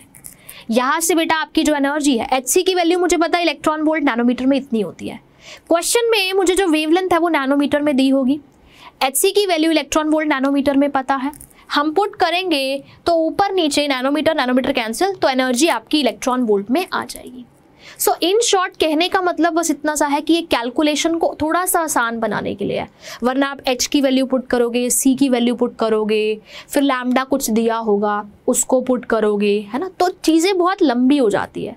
तो अगर मुझे लैम्डा नैनोमीटर में दिया है, HC की वैल्यू मुझे पता है इतनी होती है इलेक्ट्रॉन वोल्ट नैनोमीटर में, तो जस्ट मैं पुट करूंगी तो मेरी जो एनर्जी है वो अपने आप किस में आ जाएगी, इलेक्ट्रॉन वोल्ट में आ जाएगी। फिर इलेक्ट्रॉन वोल्ट को मैं जूल में तो बड़ी ही आसानी से कन्वर्ट कर ही सकती हूँ बेटा, ठीक है। इलेक्ट्रॉन वोल्ट जो होता है उसको तो बेटा मैं जूल में कन्वर्ट कर ही सकती हूँ, तो सिंपल सी बात है बेटा, है ना। ऐसे ही बेटा देखो, ऐसे ही बेटा देखो, HC की जो वैल्यू होती है वो होती है कितनी, वो होती है 12400 इलेक्ट्रॉन वोल्ट एंगस्ट्रॉम। कितनी होती है, 1240 electron volt, 12400 electron volt angstrom. अगर आपका वेवलेंथ किस में दिया है, इफ वेवलेंथ दिया हुआ है किस में बेटा, एंगस्ट्रॉम में। इफ वेवलेंथ किस में दिया है, एंगस्ट्रॉम में दिया है। सो एनर्जी क्या होती है, एनर्जी होती है HC बाय लैम्डा। एनर्जी क्या होती है, HC बाय लैम्डा। सो Hc किस में है, इलेक्ट्रॉन वोल्ट एंगस्ट्रॉम में, वेवलेंथ है एंगस्ट्रॉम में, डायरेक्टली बस पुट कर देंगे। सो यहाँ से एनर्जी हमारे पास किस में आ जाएगी, इलेक्ट्रॉन वोल्ट में आ जाएगी। कुछ नहीं करना, बस ये वैल्यू Hc की वैल्यू पुट कर देना, कैलकुलेशंस तुम्हारी इससे आसान हो जाएगी।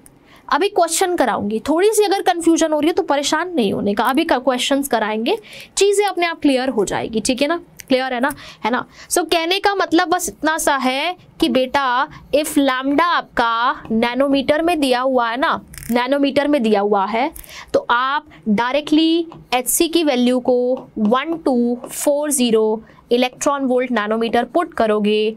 ऐसा करने पर एनर्जी आपकी इलेक्ट्रॉन वोल्ट में अपने आप आ जाएगी, ठीक है। ऐसे ही बेटा अगर आपके पास लैम्डा किस में दिया हुआ है, एंगस्ट्रॉम में दिया हुआ है, एंगस्ट्रॉम में दिया हुआ है, तो आप Hc की वैल्यू को 12400 इलेक्ट्रॉन वोल्ट एंगस्ट्रॉम पुट करेंगे। इलेक्ट्रॉन वोल्ट एंगस्ट्रॉम पुट करेंगे तो बेटा आपका जो एनर्जी है वो किस में आ जाएगा, एंगस्ट्रॉम एंगस्ट्रॉम कैंसिल हो जाएगा, तो एनर्जी आपकी अपने आप इलेक्ट्रॉन वोल्ट में आ जाएगी। फिर इलेक्ट्रॉन वोल्ट को आप जूल में तो कन्वर्ट कर ही सकते हो, क्योंकि बेटा 1 इलेक्ट्रॉन वोल्ट कितना होता है, वो होता है 1.6 इंटू 10⁻⁻19 जूल्स, ठीक है ना। तो बस इस तरीके से, ठीक है। सो Hc की वैल्यू वैसे तो जूल मीटर में होती है, बट हमने कैलकुलेट करी हुई है ये, ठीक है। अगर लैम्डा नैनोमीटर में है तो लैम्डा को नैनोमीटर में पुट करेंगे Hc की वैल्यू को, तो एनर्जी हमारी इलेक्ट्रॉन वोल्ट में आ जाएगी। इफ लैम्डा एंगस्ट्रॉम में है तो ये वैल्यू पुट करेंगे, ठीक है, एनर्जी हमारी अपने आप इलेक्ट्रॉन वोल्ट में आ जाएगी। और उससे बेटा हमारी जो कैलकुलेशंस है वो काफ़ी ज़्यादा आसान भी हो जाएगी, ठीक है।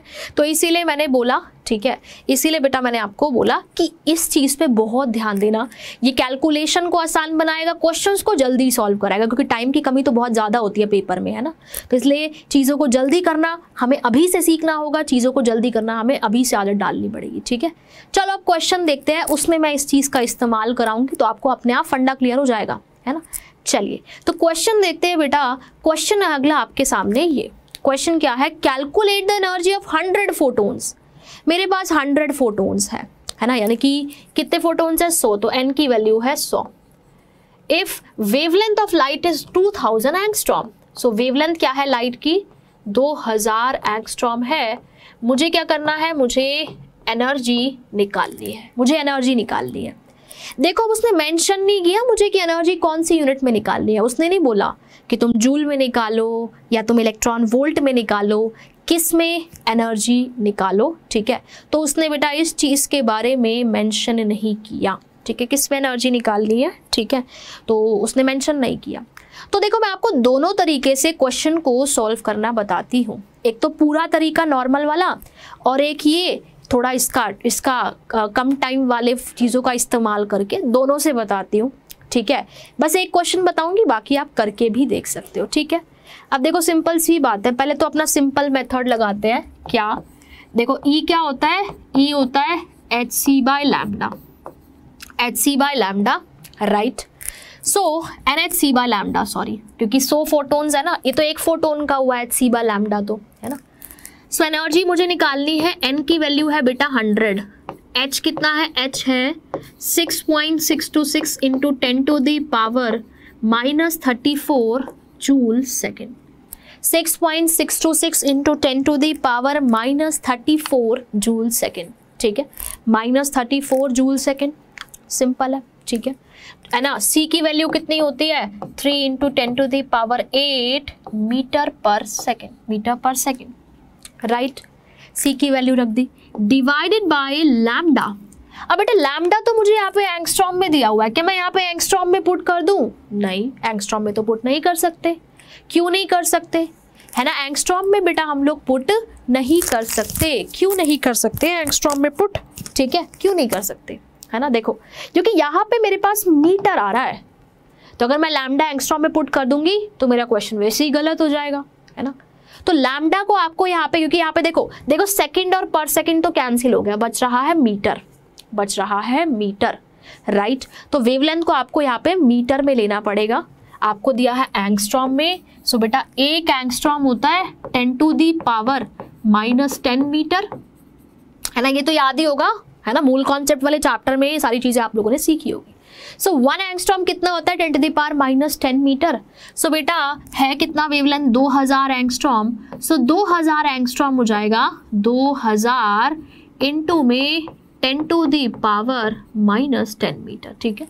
सो 2000 एंगस्ट्रॉम कितना हो जाएगा, सो वो हो जाएगा 2000 इंटू 10⁻⁻10 मीटर, 2000 इंटू 10⁻⁻10 मीटर, ठीक है ना, क्लियर है ना।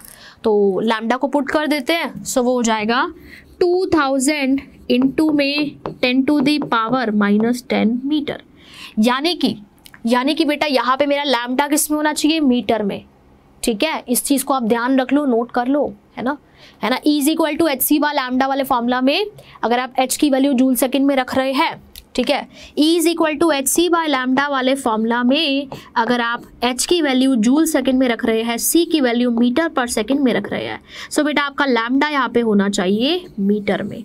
इस बात को नोट कर लो वरना गड़बड़ हो जाएगी, ठीक है, क्लियर है। अब आप यहाँ से एनर्जी निकाल सकते हो, देखो मीटर से मीटर भी कैंसिल हो गया, सेकंड पर सेकंड कैंसिल हो गया, यहाँ से बेटा आपके पास जो एनर्जी है वो किस में आ जाएगी, वो आपके पास आ जाएगी जूल में, ठीक है। सो यहाँ से बेटा आपके पास जो एनर्जी है वो किस में आ जाएगी बेटा, वो आपके पास आ जाएगी जूल में, ठीक है, जूल में आ जाएगी, ठीक है। अब देखो यार पूरा सॉल्व करना पड़ेगा मुझे ना, पूरा का पूरा सॉल्व ही करना पड़ेगा, ठीक है। कैसे, देखो ये हो गया अपना 6.626, ठीक है। देखो 2 0 से 2 0 कैंसिल हो गए, ठीक है ना। 6.626 इंटू 3, ठीक है, इंटू 3 डिवाइडेड बाय 20, ठीक है, डिवाइडेड बाय 20। 6.626 इंटू में 3 डिवाइडेड बाय 20, ठीक है ना। और उसके बाद क्या बचा 10⁻⁻34 इंटू 10⁻8, ठीक है, इंटू 10⁻8 डिवाइडेड बाय 10⁻−10, ठीक है ना, डिवाइड बाय 10⁻−10, तो ये जगह 10⁻−34 10⁻8, तो ये मेरे पास कितना आएगा, ये आएगा 6.626 इंटू में 3 डिवाइडेड बाय 20, ठीक है। 10⁻−34 इंटू 10⁻8, तो ये आ जाएगा 10⁻26, और ये 10⁻10 ऊपर जाके बन जाएगा 10⁻10, तो ये जाएगा 10⁻16 जूल्स, ठीक है। सो आपके पास जो एनर्जी है 100 फोटोन की जो एनर्जी है बेटा वो आपके पास कुछ इस तरीके से आएगी, ठीक है। तो आपके पास बेटा जो 100 फोटोन की एनर्जी आ रही है वो जूल में कुछ इस तरीके से आएगी, ठीक है।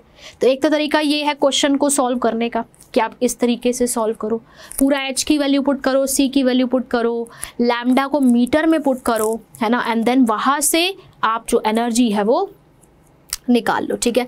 एंड देन बेटा वहाँ से आप जो एनर्जी है उसको आप निकाल लो, ठीक है। एक तो ये तरीका है क्वेश्चन को सॉल्व करने का, राइट।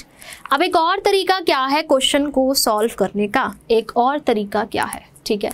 एक और तरीका वही है, देखो लैम्डा आपका एंगस्ट्रॉम में गिवन है ना, तो अगर वेवलेंथ एंगस्ट्रॉम में होता है तो एचसी की वैल्यू कौन सी ले सकते हैं, एचसी की वैल्यू ये वाली ले सकते हैं 12400 इलेक्ट्रॉन वोल्ट एंगस्ट्रॉम। तो लैम्डा क्योंकि बेटा आपका एंगस्ट्रॉम में है तो एचसी को ले सकते हैं 12400 इलेक्ट्रॉन वोल्ट एंगस्ट्रॉम, है ना। चलो पुट करते हैं, सो एनर्जी क्या हो जाएगी, एन की वैल्यू है 100, एचसी कितना है 12400 इलेक्ट्रॉन वोल्ट एंगस्ट्रॉम, एचसी कितना है 12400 इलेक्ट्रॉन वोल्ट एंगस्ट्रॉम, लैम्डा कितना है 2000 एंगस्ट्रॉम, 2000 एंगस्ट्रॉम। बस देख सकते हो एंगस्ट्रॉम से एंगस्ट्रॉम कैंसिल हो गया, 2 0 से 2 0 कैंसिल हो गया, ये 1 0 और ये 1 0 कैंसिल हो गया, ठीक है ना। तो ये कितना हो जाएगा 62, ठीक है। तो आप देख सकते हो 62 इंटू 10 आपके पास बचा 620, और एनर्जी यहाँ से डायरेक्टली आ गई आपके पास किस में, 620 इलेक्ट्रॉन वोल्ट में, 620 इलेक्ट्रॉन वोल्ट एनर्जी आ गई। सिंपल, देखो कितनी जल्दी सॉल्व हो गया, है ना। आपके पास क्योंकि ये इलेक्ट्रॉन वोल्ट एंगस्ट्रॉम में था, ये एंगस्ट्रॉम में था, तो हमने जब वैल्यू पुट करी सो बेटा मेरे पास एनर्जी कितनी आ गई, मेरे पास एनर्जी आ गई बच्चे यहाँ पे इलेक्ट्रॉन वोल्ट में। अब आपको पता ही है क्या 1 इलेक्ट्रॉन वोल्ट कितना होता है, वो होता है 1.6, अभी बताया था ना 1.6 10⁻−19 जूल्स।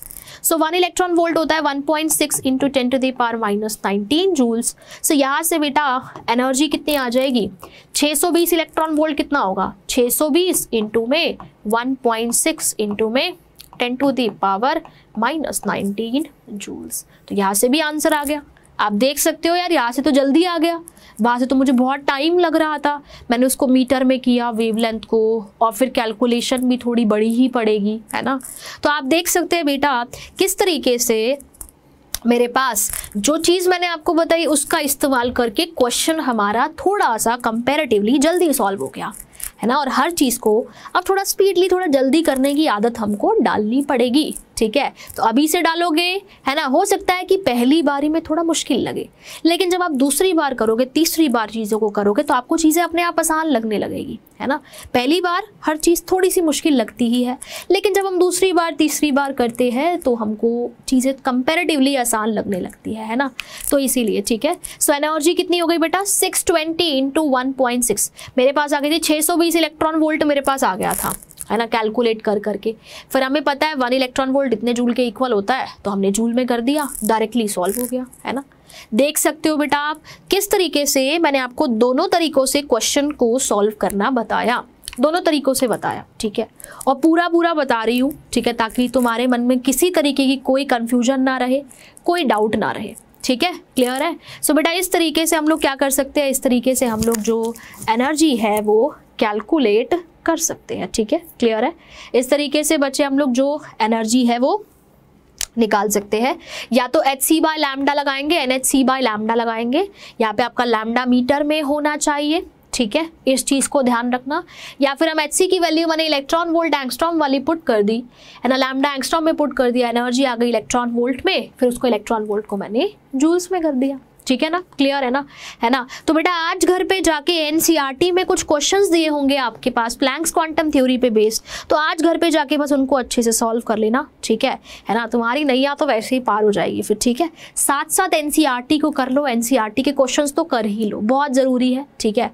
और एक प्रीवियस ईयर की बुक भी तुम्हारे पास हमेशा होनी चाहिए, ठीक है। अगर अभी तक नहीं है तो अब तो ले लो, ठीक है ना। उसमें आप अगर आप देखोगे ना कि ये क्वेश्चन पेपर में आया हुआ है तो तुमको लगेगा कि हाँ मैं जो कर रहा हूँ वो सही कर रहा हूँ, है ना, और बढ़िया तरीके से कर रहा हूँ, ठीक है। कॉन्फिडेंस तुम्हारा बढ़ेगा। चलो अगले सवाल पे चलते हैं, नेक्स्ट क्वेश्चन पे चलते हैं। नेक्स्ट क्वेश्चन है कि a light source of wavelength 2000 angstrom. Next question पे चलते हैं। नेक्स्ट क्वेश्चन है कि मेरे पास एक लाइट सोर्स है जिसके अंदर वेवलेंथ कितनी है, 2000 एंगस्ट्रॉम है उसकी लाइट की, ठीक है। सो लाइट की वेवलेंथ बेटा कितनी दी हुई है, 2000 एंगस्ट्रॉम दी हुई है। It emits 0.5 joule of energy. वो टोटल कितनी एनर्जी एमिट कर रहा है, टोटल एनर्जी एमिट कर रहा है 0.5 जूल। टोटल एनर्जी बेटा कितनी एमिट कर रहा है, 0.5 जूल एमिट कर रहा है। आपको बताना है the number of photons emitted from the source. Source से कितने फोटोन्स निकलेंगे। अभी तक क्या था, फ्रीक्वेंसी दे दी, एनर्जी पूछ ली, वेवलेंथ दे दी, एनर्जी पूछ ली। अब एनर्जी भी दे दी, वेवलेंथ भी दे दी, वो बोल रहा है कि नंबर ऑफ फोटोन्स बताओ। सो आपको बताने हैं नंबर ऑफ फोटोन्स, ठीक है जी। क्लियर है जी। सो आपको बेटा क्या बताने हैं, नंबर ऑफ फोटोन्स बताने हैं। तो कैसे निकालेंगे नंबर ऑफ फोटोन्स, देखो यहाँ पे मुझे लैम्डा एंगस्ट्रॉम में दिया हुआ है, लैम्डा किस में दिया हुआ है, एंगस्ट्रॉम में बेटा मुझे दिया हुआ है। तो मैं कोशिश करूंगी कि अपना HC वाली चीज़ लगा के आसान बना के सॉल्व कर दूं, ठीक है ना। क्लियर है ना। तो नंबर ऑफ फोटोन्स निकालने हैं, यानी कि आपको n की वैल्यू निकालनी है। क्या निकालनी है बेटा, आपको निकालनी है n की वैल्यू, ठीक है।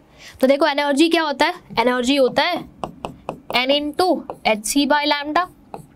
अब लैम्डा एंगस्ट्रॉम में है तो HC की कौन सी वैल्यू पुट कर सकते हैं, 12400 इलेक्ट्रॉन वोल्ट एंगस्ट्रॉम, ये पुट कर सकते हैं, है ना। इलेक्ट्रॉन वोल्ट एंगस्ट्रॉम ये पुट कर सकते हैं ना, है ना। ये याद रखना कि 1240 electron volt nanometre and 12400 electron volt angstrom है। ये चीज़ बेटा आप लोग ध्यान रखिएगा, ठीक है जी। क्लियर है जी। अब एनर्जी क्या होता है, n into HC by lambda, ठीक है। तो n तो मुझे निकालना ही है, खैर, ठीक है। सो n इंटू में HC की वैल्यू हो गई 12400 इलेक्ट्रॉन वोल्ट एंगस्ट्रॉम, ठीक है ना। और लैम्डा कितना हो गया बेटा, लैम्डा हो गया 2000 एंगस्ट्रॉम। लैम्डा बेटा कितना हो गया, सो लैम्डा हो गया 2000 एंगस्ट्रॉम, 2000 एंगस्ट्रॉम, ठीक है ना। एंगस्ट्रॉम से एंगस्ट्रॉम कैंसिल कर दो, 20 से 20 कैंसिल कर दो, ठीक है। 20 से 20 कैंसिल कर दो, ठीक है। तो आपके पास देख सकते हो एनर्जी कितनी आ जाएगी, n इंटू में 124 डिवाइडेड बाय 20, और ये एनर्जी आ जाएगी बेटा किस में, इलेक्ट्रॉन वोल्ट में। ये एनर्जी बचे किस में आ जाएगी, इलेक्ट्रॉन वोल्ट में आ जाएगी, सिंपल सी बात है, ठीक है। किस में आ जाएगी? इलेक्ट्रॉन वोल्ट में आ जाएगी, ठीक है ना। अब देखो, लेकिन जो मुझे एनर्जी गिवन है वो तो जूल में गिवन है, तो एक काम करती हूँ, इसको भी जूल में ही कर देती हूँ फिर, है ना। 1 इलेक्ट्रॉन वोल्ट कितना होता है? सो हमें जो एनर्जी गिवन है बेटा वो गिवन है जूल में। सो 1 इलेक्ट्रॉन वोल्ट मुझे पता है होता है 1.6 into 10 to the power minus 19 joule, ठीक है ना। सो 1 इलेक्ट्रॉन वोल्ट इतना जूल होता है, ठीक है। तो इसको भी अगर मैं जूल में करूंगी तो बस इतने इलेक्ट्रॉन वोल्ट है, तो इसको 1.6, so n into 124/20 into 1.6 into में 10 to the power minus 19 joules, ठीक है। तो ये जूल में हो गई। अब टोटल एनर्जी तुमको पता ही है जूल में कितनी है, वो है बेटा 0.5 जूल। तो बस यहाँ से n की वैल्यू निकालनी है। सो वो कितनी है बेटा? सो वो है 0.5 जूल, है ना। तो ये इलेक्ट्रॉन वोल्ट में आया था, इसको भी जूल में कर दिया, तो 0.5 जूल हमने पुट कर दी। अब जूल से जूल कैंसिल हो गया, तो यहाँ से बस आप क्या कर सकते हो, जो n की वैल्यू है बेटा उसको आप निकाल सकते हो। सो n कितना हो जाएगा? ये 20 उधर चला जाएगा, सो 0.5 इंटू में 20, ठीक है, डिवाइडेड बाय ये नीचे चला जाएगा 124 इंटू में 1.6 इंटू में 10 टू द पावर माइनस 19, ठीक है, 10 to the power minus 19, simple सी बात है, ठीक है ना। तो बस बाकी काम तो क्या है बेटा, बस मैथ्स का है। आप इसको सॉल्व कर सकते हो, सॉल्व करके आंसर निकाल सकते हो, ठीक है। तो ये कितना आ जाएगा?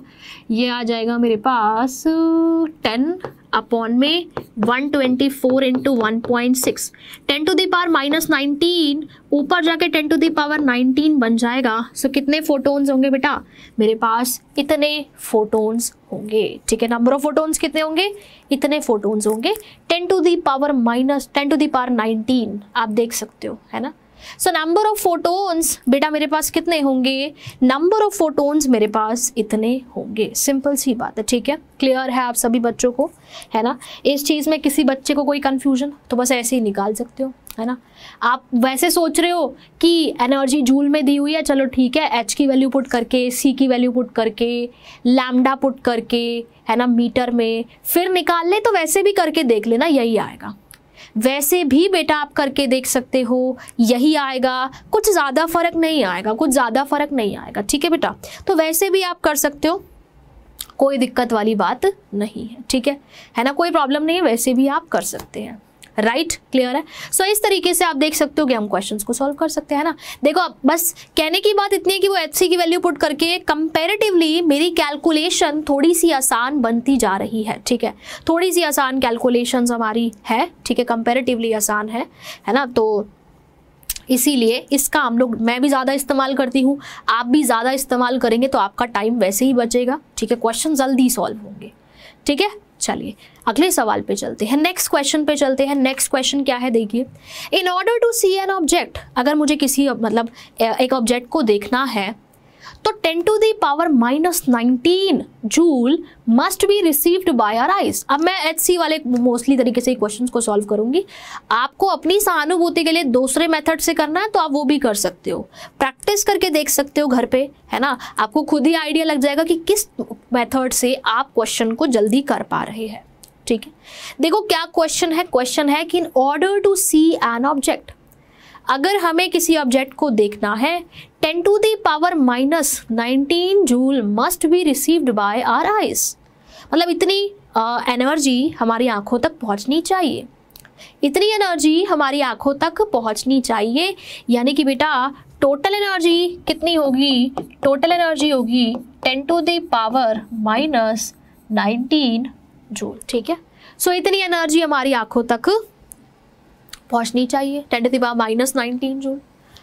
अब वो बोल रहा है कि how many photons of green light must be received by our eyes for its visibility. Green light के कितने फोटोन्स हमारी आंखों तक पहुंचने चाहिए, और उस ग्रीन लाइट की वेवलेंथ देखो, लैम्डा हमें दिया हुआ है 550 नैनोमीटर। सो लैम्डा बेटा हमको यहाँ पे कितना दिया हुआ है? सो वो दिया हुआ है 550 नैनोमीटर, दैट इज 550 नैनोमीटर, है ना। लैम्डा हमको कितना दिया हुआ है ना, लैम्डा हमको दिया हुआ है 550 नैनोमीटर। टोटल एनर्जी हमको दी हुई है, वो बोल रहा है कितने फोटोन्स ग्रीन लाइट के, नंबर ऑफ फोटोन्स अगेन बताने हैं तो बता सकते हैं, है ना।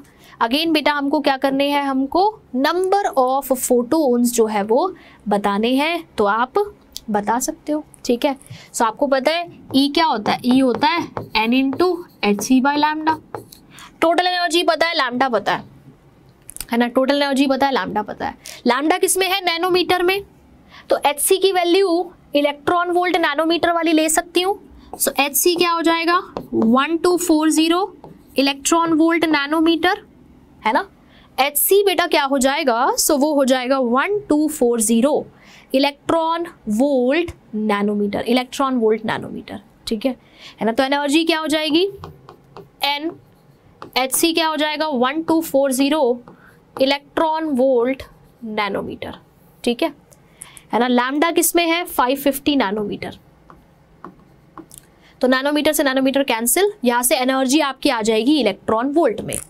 सो एनर्जी कितनी आ गई, n इंटू में 1240 अपॉन में 550 इलेक्ट्रॉन वोल्ट, अपॉन में 550 इलेक्ट्रॉन वोल्ट, राइट। तो इलेक्ट्रॉन वोल्ट में एनर्जी आ गई, लेकिन वो वाली एनर्जी की मैंने जूल में, तो इसको भी जूल में कर लेते हैं। सो 1 इलेक्ट्रॉन वोल्ट होता है, 1 इलेक्ट्रॉन वोल्ट होता है 1.6 into 10 to the power -19 joule, ठीक है। 1.6 into 10 to the power -19 joule, ठीक है। तो इतना इलेक्ट्रॉन वोल्ट किसके इक्वल होगा, सो n into 1240 divided by 550 into 1.6 into 10 to the power -19 joule, ठीक है, -19 जूल, है ना। अब तो इसको जूल में कर दिया मैंने, ठीक है। अब टोटल एनर्जी आपको पता ही है कितनी है, 10 टू द पावर -19 जूल, तो 10 टू द पावर -19 जूल, तो जूल से joule cancel, 10 to the power -19 से 10 टू द पावर -19 कैंसिल, बस यहाँ से आप n की वैल्यू निकाल सकते हो। सो n क्या हो जाएगा, सो 550 इधर चला जाएगा, सो 550 डिवाइडेड बाय 1240 मल्टीप्लाइड बाय 1.6।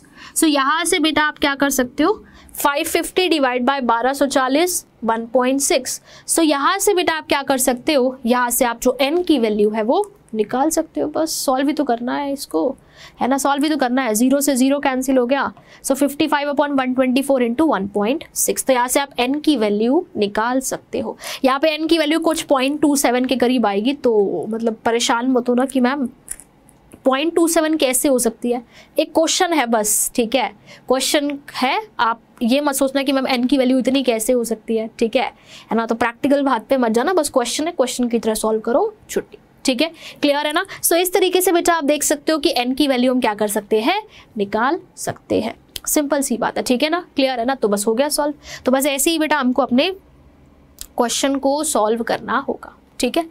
चलिए नेक्स्ट क्वेश्चन पे चलते हैं। एक क्वेश्चन है, चलो पहले इसको ही देखते हैं, ठीक है, फिर पीछे वाले भी चलेंगे। क्वेश्चन है कि एक 100 वाट का बल्ब है, 100 वाट का बल्ब है, यानी कि बल्ब की अब बेटा मुझे क्या दी हुई है, मुझे दी हुई है पावर, ठीक है। तो एक 100 वाट का बल्ब है, मुझे क्या दी है, ये क्वेश्चन आप होमवर्क में करेंगे, मैं आपको बता रही हूँ कैसे करना है ना। 2 क्वेश्चन दे रही हूँ, दोनों को होमवर्क में खुद से करना है। इफ नहीं होगा कमेंट सेक्शन में आंसर मेंशन करना है, अगर मुझे लगेगा गलत है तो मैं नेक्स्ट सेशन के अंदर यहाँ पे आपके सामने डिस्कस करूंगी, ठीक है। चलिए तो क्या क्वेश्चन है, सुनो क्वेश्चन तो ध्यान से सुनो। क्वेश्चन है कि 100 वाट का बल्ब है, यानी कि बल्ब की मुझे पावर दी हुई है, पावर कितनी है 100 वाट। 100 वाट पावर क्या होती है बेटा, पावर होती है एनर्जी ट्रांसफर्ड पर यूनिट टाइम, एनर्जी ट्रांसफर्ड पर यूनिट टाइम, ठीक है। और सो ये क्या हो जाएगा, सो एनर्जी ट्रांसफर्ड पर यूनिट टाइम, ये होती है पावर, ठीक है ना। तो 100 वाट का बल्ब है और 1 वाट होता है joule, energy unit joule, time second. So 100 watt का मतलब है कि 100 जूल पर सेकंड, क्योंकि एनर्जी ट्रांसफर्ड पर यूनिट टाइम है तो एनर्जी यूनिट जूल हो गई, टाइम की हो गई सेकंड में। सो पावर हो जाएगा बेटा किस में, 100 जूल पर सेकंड में, किस में हो जाएगा बेटा 100 जूल पर सेकंड में, सिंपल है ना। तो उसने बोला कि एक 100 वाट का बल्ब है जो कि एमिट कर रहा है monochromatic light of wavelength 400 nanometre, जो लाइट एमिट कर रहा है बल्ब, उस लाइट की वेवलेंथ कितनी है, वो है बेटा 400 नैनोमीटर। 400 नैनोमीटर है, 100 वाट उसकी पावर है, 100 जूल पर सेकेंड हो गया, ठीक है। Calculate the number of photons emitted पर सेकेंड बाय द बल्ब। आपको बताना है कितने नंबर ऑफ फोटोन्स एमिट होंगे बाय द बल्ब पर सेकेंड, ठीक है। सो बेटा आपको क्या बताना है, नंबर ऑफ फोटोन्स एमिटेड पर सेकेंड, सिंपल सी बात है, ठीक है। So number of photons emitted पर सेकेंड आपको बताने हैं, तो बता सकते हो, है ना। पावर क्या होती है, एनर्जी ट्रांसफर्ड पर यूनिट टाइम। एनर्जी क्या होता है, NHc बाय लैम्डा, ठीक है ना। सो आपको पावर पता है 100 जूल पर सेकेंड, आपको बताना क्या है, नंबर ऑफ फोटोन्स एमिटेड पर सेकेंड, है ना। Hc की वैल्यू आपको पता है, लैम्डा आपको पता है 400 नैनोमीटर है।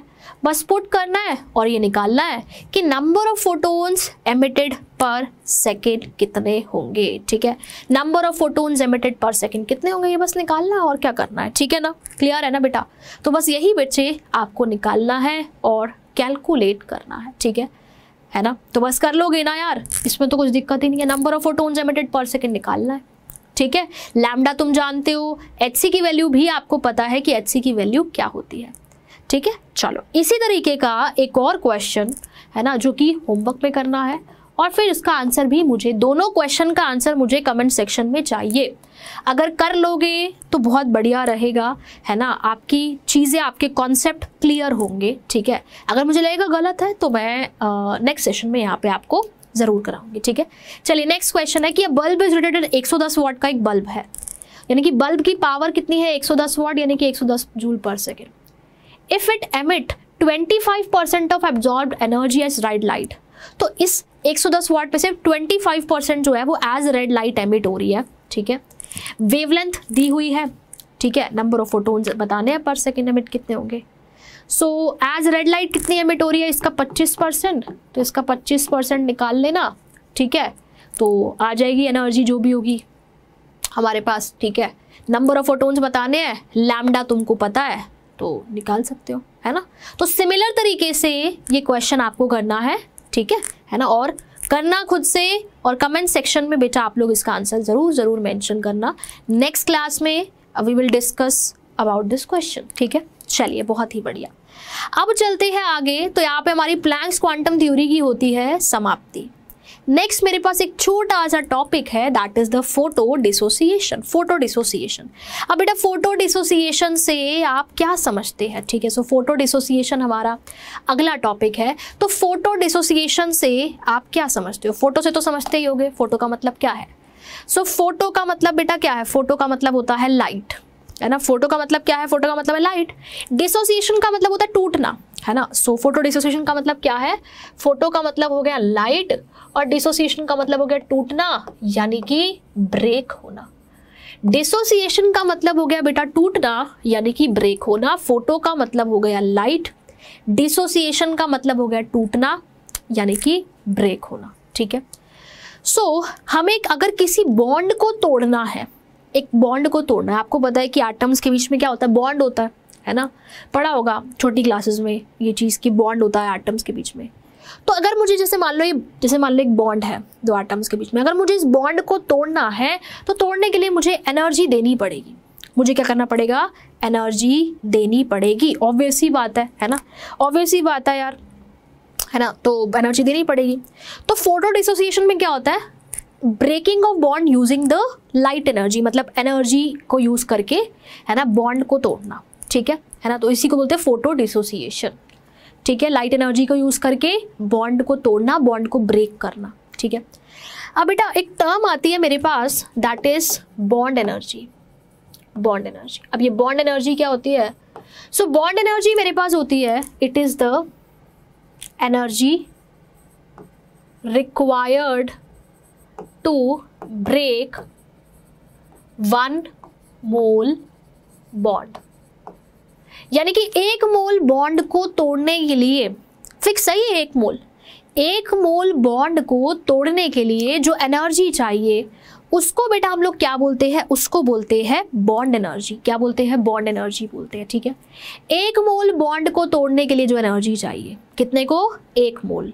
1 मोल यानी कि 1 मोल बॉन्ड को तोड़ने के लिए जो एनर्जी चाहिए उसको बेटा हम लोग क्या बोलते हैं, उसको हम लोग बोलते हैं क्या, उसको बोलते हैं बॉन्ड एनर्जी, ठीक है, बॉन्ड एनर्जी, ठीक है ना। सो 1 मोल बॉन्ड को तोड़ने के लिए जो एनर्जी चाहिए that is the bond energy. अब ऐसा मान लो कि जो बॉन्ड एनर्जी है वो कितनी है, वो है x किलो जूल पर मोल, x किलो जूल पर मोल, है ना। मतलब 1 मोल बॉन्ड को तोड़ने के लिए इतनी एनर्जी चाहिए, x किलो जूल चाहिए, ठीक है। इसका मतलब बेटा ये कि 1 मोल बॉन्ड को तोड़ने के लिए कितनी एनर्जी चाहिए, 1 मोल बॉन्ड को तोड़ने के लिए एनर्जी चाहिए x किलो जूल। कितनी चाहिए बेटा, सो वो चाहिए x किलो जूल। सो 1 मोल बॉन्ड को तोड़ने के लिए एनर्जी कितनी चाहिए, तो वो चाहिए x kilo joule. 1 mole bond का मतलब कितने बॉन्ड्स, Na बॉन्ड्स। तो बेटा Na बॉन्ड को तोड़ने के लिए, Na बॉन्ड को तोड़ने के लिए कितनी एनर्जी चाहिए, सो Na बॉन्ड को तोड़ने के लिए एनर्जी चाहिए x किलो जूल, है ना। सो 1 मोल बॉन्ड को तोड़ने के लिए एनर्जी कितनी चाहिए, x kilo joule. 1 mole bond का मतलब है Na बॉन्ड, तो Na बॉन्ड को तोड़ने के लिए एनर्जी कितनी चाहिए, तो वो चाहिए x किलो जूल। यानी कि बेटा अब मैं ऐसा बोलूं कि 1 बॉन्ड को तोड़ने के लिए एनर्जी कितनी चाहिए होगी, सो 1 बॉन्ड को तोड़ने के लिए एनर्जी चाहिए होगी x upon Na kilo joule, ठीक है। सो 1 बॉन्ड को तोड़ने के लिए एनर्जी कितनी चाहिए होगी, सो वो चाहिए होगी x upon Na kilo joule. Simple सी बात है ना। 1 बॉन्ड को तोड़ने के लिए एनर्जी कितनी चाहिए होगी, तो वो चाहिए होगी x upon Na kilo joule. Simple सी बात है, ठीक है। सो 1 बॉन्ड को तोड़ने के लिए एनर्जी इतनी, अरे यार बॉन्ड एनर्जी क्या है कि 1 मोल बॉन्ड को तोड़ने के लिए जो एनर्जी चाहिए वो, तो दैट इज बॉन्ड एनर्जी। मान लिया कि वो x किलो जूल है, यानी कि 1 मोल बॉन्ड को तोड़ने के लिए x किलो जूल एनर्जी चाहिए। सो 1 बॉन्ड Na बॉन्ड को तोड़ने के लिए मतलब x किलो जूल चाहिए, तो 1 बॉन्ड को तोड़ने के लिए एनर्जी कितनी चाहिए, x upon Na kilo joule. Simple सी बात है, ठीक है। कितनी एनर्जी चाहिए बेटा, सो वो मेरे पास चाहिए x upon Na kilo joule, ठीक है, x upon Na kilo joule. Simple सी बात है, राइट, क्लियर है ना। तो अब क्या होता है कि बॉन्ड टूटेगा कैसे, है ना। बॉन्ड टूटेगा कैसे, जब कोई फोटोन आएगा, है ना, और फोटोन क्या करेगा, आके बॉन्ड को तोड़ेगा, ठीक है। सो बॉन्ड टूटेगा कैसे, फोटोन आएगा, और अगर फोटोन की एनर्जी मतलब जैसे 1 बॉन्ड को तोड़ने के लिए इतनी एनर्जी चाहिए, है ना, 1 बॉन्ड को तोड़ने के लिए इतनी एनर्जी चाहिए। अब फोटोन आएगा और आके बॉन्ड पे टकराएगा, और अगर फोटोन की एनर्जी सफिशिएंट है, इतनी एनर्जी है जितनी एनर्जी चाहिए, तो बॉन्ड टूट जाएगा, नहीं तो बॉन्ड नहीं टूटेगा। सिंपल सी बात है ना। और यहाँ पे हम एक चीज अज्यूम करते हैं कि 1 photon can break only 1 bond. 1 photon can break only 1 bond. 1 photon बेटा सिर्फ एक ही बॉन्ड तोड़ेगा। 1 फोटोन जो है वो सिर्फ और सिर्फ एक ही बॉन्ड तोड़ेगा, एक ही बॉन्ड तोड़ेगा। So 1 photon can break only 1 bond. 1 photon बेटा सिर्फ और सिर्फ एक ही बॉन्ड तोड़ेगा, राइट। 1 फोटोन मेरे पास सिर्फ और सिर्फ एक ही बॉन्ड तोड़ेगा, राइट, क्लियर। यहाँ पे हम ऐसा अज्यूम करके चलते हैं। तो फोटोन आया, बॉन्ड पे टकराया, अगर फोटोन की एनर्जी, अब तोड़ने 1 बॉन्ड को तोड़ने के लिए एनर्जी इतनी चाहिए, अगर फोटोन की एनर्जी इतनी है, इतनी एनर्जी चाहिए और फोटोन की एनर्जी इतनी है, तो बॉन्ड टूट जाएगा, वरना बेटा बॉन्ड नहीं टूटेगा। सिंपल सी बात है ना। तो पहली चीज तो हम ये मान रहे हैं कि यार 1 फोटोन जो है यहाँ पे एक ही बॉन्ड को तोड़ेगा, ठीक है। 1 फोटोन आपके पास एक ही बॉन्ड को तोड़ेगा, ठीक है। 1 फोटोन जो है बच्चे वो एक ही बॉन्ड को तोड़ेगा, राइट, क्लियर है। और फिर भी अगर फोटोन की एनर्जी, बॉन्ड को तोड़ने के लिए एनर्जी कितनी चाहिए, इतनी चाहिए। थोड़ा सा सोचो समझो, इसी से बस आगे एक कॉन्सेप्ट बनता है, और उसी कॉन्सेप्ट पे बेस बेटा आगे चल के क्वेश्चन भी मेरे पास बनेगा, ठीक है ना। सिंपल सी बात है, ठीक है। सो फोटोन की एनर्जी, बॉन्ड को तोड़ने के लिए इतनी एनर्जी चाहिए, अगर फोटोन की एनर्जी इतनी है, ठीक है, तो बॉन्ड टूट जाएगा, वरना बॉन्ड नहीं टूटेगा, ठीक है ना। तो बॉन्ड टूट जाएगा, नहीं तो नहीं टूटेगा। सिंपल सी बात है ना। सो 1 फोटोन एक ही बॉन्ड तोड़ रहा है, तो फोटोन की एनर्जी कितनी होती है, तो वो तो होती है hc/λ। और फोटोन की एनर्जी बॉन्ड को तोड़ने के लिए होनी कितनी चाहिए, वो बेटा मेरे पास इतनी होनी चाहिए। तो यही से बेटा हमारे पास क्वेश्चंस बनेंगे, यही से बच्चे हमारे पास क्वेश्चंस बनेंगे, सिंपल है। अभी क्वेश्चन दिखाती हूँ तो तुम्हें पिक्चर और अच्छे से क्लियर हो जाएगी। अभी क्वेश्चन बेटा मैं आपको दिखाती हूँ तो उससे आपको जो पिक्चर है वो और अच्छे से क्लियर हो जाएगी। क्वेश्चन में वो क्या बोलेगा, बॉन्ड एनर्जी वगैरह दे देगा और लैम्डा पूछ लेगा, बताओ कि वेवलेंथ कितनी रिक्वायर्ड है। ठीक है, तो ये चीज़ वो पूछ लेगा हमसे। ठीक है, तो आपको इस बात का ध्यान रखना है। ठीक है ना, क्लियर है ना, है ना। तो कहने की बात बस इतनी है कि एक बॉन्ड को तोड़ने के लिए इतनी एनर्जी चाहिए। एक फोटोन एक ही बॉन्ड तोड़ेगा, फोटोन जाएगा बॉन्ड पे टकराएगा। अगर फोटोन की एनर्जी सफिशिएंट है, इतनी एनर्जी है तो बॉन्ड टूट जाएगा, वरना बॉन्ड नहीं टूटेगा। यानी कि जो फोटोन की एनर्जी है, एक फोटोन की एनर्जी कितनी होती है, hc/λ, वो बेटा कितनी होनी चाहिए, वो आपके पास इतनी होनी चाहिए। ठीक है ना। चलो फिर तुमको क्वेश्चन दिखाती हूँ तो उससे पिक्चर क्लियर हो जाएगी। सो क्वेश्चन बेटा आपके सामने है ये, calculate the wavelength of photon of light required to break a Cl-Cl bond. अगर एक Cl-Cl बॉन्ड को तोड़ना है, अगर बेटा एक Cl-Cl बॉन्ड को तोड़ना है तो तोड़ने के लिए जो फोटोन चाहिए उसकी वेवलेंथ आपको बतानी है, कितनी होगी, वेवलेंथ बतानी है। देखो वेवलेंथ पूछ रहा है कितनी होगी, है ना। और साथ में मुझे क्या गिवन है, बॉन्ड एनर्जी गिवन है 1.204 किलो जूल पर मोल, वही बात है ना। तो hc/λ it is equal to x/Na kilo joule. So wavelength आपको निकालनी है, आपको बॉन्ड एनर्जी गिवन है कितनी, 1.204 किलो जूल पर मोल। ठीक है, किलो जूल पर मोल तुमको बॉन्ड एनर्जी गिवन है ना। तो फिर बस इसी का इस्तेमाल करके आप क्या कर सकते हो, आप निकाल सकते हो, सिंपल सी बात है। ठीक है ना। तो इसी का इस्तेमाल करके बेटा आप क्या कर सकते हैं, आप निकाल सकते हैं। राइट, क्लियर है। चलिए तो देखते हैं फिर कैसे करेंगे। सो वेवलेंथ मुझे निकालनी है फोटोन की, है ना। बॉन्ड एनर्जी मुझे गिवन है 1.204 किलो जूल पर मोल। ठीक है, तो बॉन्ड एनर्जी बेटा कितनी गिवन है, देखो बॉन्ड एनर्जी दोबारा से बता रही हूँ, बॉन्ड एनर्जी गिवन है आपके पास 1.204 किलो जूल पर मोल, किलो जूल पर मोल। ठीक है, इतनी बॉन्ड एनर्जी हमको गिवन है ना। यानी कि बेटा एक मोल बॉन्ड को तोड़ने के लिए, यानी कि Na बॉन्ड को तोड़ने के लिए मुझे 1.204 किलो जूल एनर्जी चाहिए।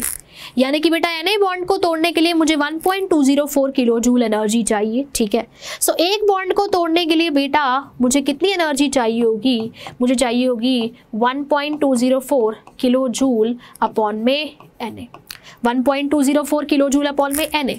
सो 1 किलो जूल होता है 1000 जूल, तो इसको जूल में करने के लिए हम क्या करेंगे, 1000 से यानी कि 10⁻³ से मल्टीप्लाई कर देंगे डिवाइडेड बाय Na। ठीक है, 10⁻³ से मल्टीप्लाई कर देंगे divided by Na। Right, clear है ना। तो ये जूल में हो जाएगा। सो 1 किलो जूल होता है 1000 जूल, तो जूल में करने के लिए 1000 से हमने क्या किया, मल्टीप्लाई कर दिया। सो एक बॉन्ड को तोड़ने के लिए बेटा मुझे इतनी एनर्जी चाहिए, एक बॉन्ड को तोड़ने के लिए बच्चे मुझे इतनी एनर्जी चाहिए। ठीक है ना। तो फोटोन की एनर्जी इतनी होनी चाहिए तभी बॉन्ड टूटेगा, नहीं तो बॉन्ड नहीं टूटेगा। सो फोटोन की एनर्जी बेटा क्या होती है, सो वो होती है hc/λ। तो hc/λ इसके इक्वल होना चाहिए, that is 1.204 into 10⁻³ divided by Na joule. ठीक है, सो hc/λ बेटा मेरे पास इसके इक्वल होना चाहिए। ठीक है ना। अब आपको लैम्डा निकालना है, h की वैल्यू आपको पता है, दैट इज 6.626 इंटू 10⁻34। या फिर एक काम करते हैं हम लोग ना, पहले थोड़ा सा रीअरेंजमेंट कर लें, या फिर चलो ठीक है कोई बात नहीं। सो h की वैल्यू पुट कर देते हैं, अब यूनिट्स के साथ पुट करना। तो hc हो गया आपका जूल सेकंड में इतना, c बेटा आपका कितना हो गया, c आपका हो गया 3 इंटू 10⁸ मीटर पर सेकेंड, 3 × 10⁸ मीटर पर सेकेंड डिवाइडेड बाय लैम्डा मुझे कैलकुलेट करना है। ठीक है, देखो सेकेंड और पर सेकेंड तो कैंसिल हो गया। ठीक है, उसके बाद बेटा ये कितना है 1.204 into 10⁻³ joule divided by Na कितना है 6.022 इंटू 10⁻23। जूल से जूल कैंसिल हो गया। ठीक है, जूल से जूल भी कैंसिल हो गया, सब कैंसिल हो गया। देखो सिर्फ एक मीटर बचा है, जूल से जूल कैंसिल, सेकंड पर सेकंड कैंसिल, सिर्फ एक मीटर बचा है। यानी कि बेटा सॉरी यहाँ पे लैम्डा है ना, यानी कि बेटा यहाँ पे जो मेरा लैम्डा आएगा कैलकुलेट करके वो किस में आएगा, वो आपका आएगा यहाँ पे मीटर में। तो आपको ये लैम्डा निकालना है तो इसको इधर भेज देंगे, तो 6.626 इंटू 10⁻³ इंटू 3 इंटू 10⁸ इसको इधर भेज देंगे, इसको इधर भेज देंगे, है ना, तो बस निकाल लेंगे, सिंपल है ना। तो 3 × 10⁸, ठीक है, ये इधर चला जाएगा, तो इंटू 6.022 इंटू 10⁻23, ठीक है, it is equal to lambda, और ये फिर नीचे आ जाएगा डिवाइडेड बाय 1.204 इंटू 10⁻23, ठीक है ना, सॉरी 10⁻3 आएगी, ठीक है। तो बस हमें क्या करना है, बाकी काम मैथ्स का है, कैलकुलेट करना है। और आप देख सकते हो कैलकुलेट करोगे तो लैम्डा आपका यहाँ पे किस में आ जाएगा, मीटर में आ जाएगा, ठीक है। किस में आ जाएगा बेटा, सो लैम्डा बच्चे आपका यहाँ पे आ जाएगा मीटर में। तो यहाँ से आप क्या कर सकते हो, यहाँ से बच्चे आप जो लैम्डा है उसको कैलकुलेट कर सकते हैं, ठीक है। सो यहाँ से आप क्या कर सकते हो बेटा, यहाँ से आप लैम्डा को कैलकुलेट कर सकते हो, सिंपल सी बात है, ठीक है ना, क्लियर है ना। तो बाकी काम तो मैथ्स का है, कैलकुलेशन का है, ठीक है ना। तो बाकी काम मैथ्स का है, कर लेते हैं थोड़ा सा। 6.626 इंटू में 3 इंटू 6.022 डिवाइडेड बाय 1.204, ठीक है, इंटू में 10⁻−34 इंटू 10⁸8, तो ये कितना हो जाएगा, 10⁻−26, 10⁻−34 इंटू 10⁸8, तो ये हो जाएगा 10⁻−26, 10⁻−26 इंटू 10⁻23, तो ये हो जाएगा 10⁻−3, 10⁻−3 बचेगा ऊपर, 10⁻3 ऊपर जाकर 10⁻−3 हो जाएगा, तो ये हो जाएगा 10⁻−6, ठीक है।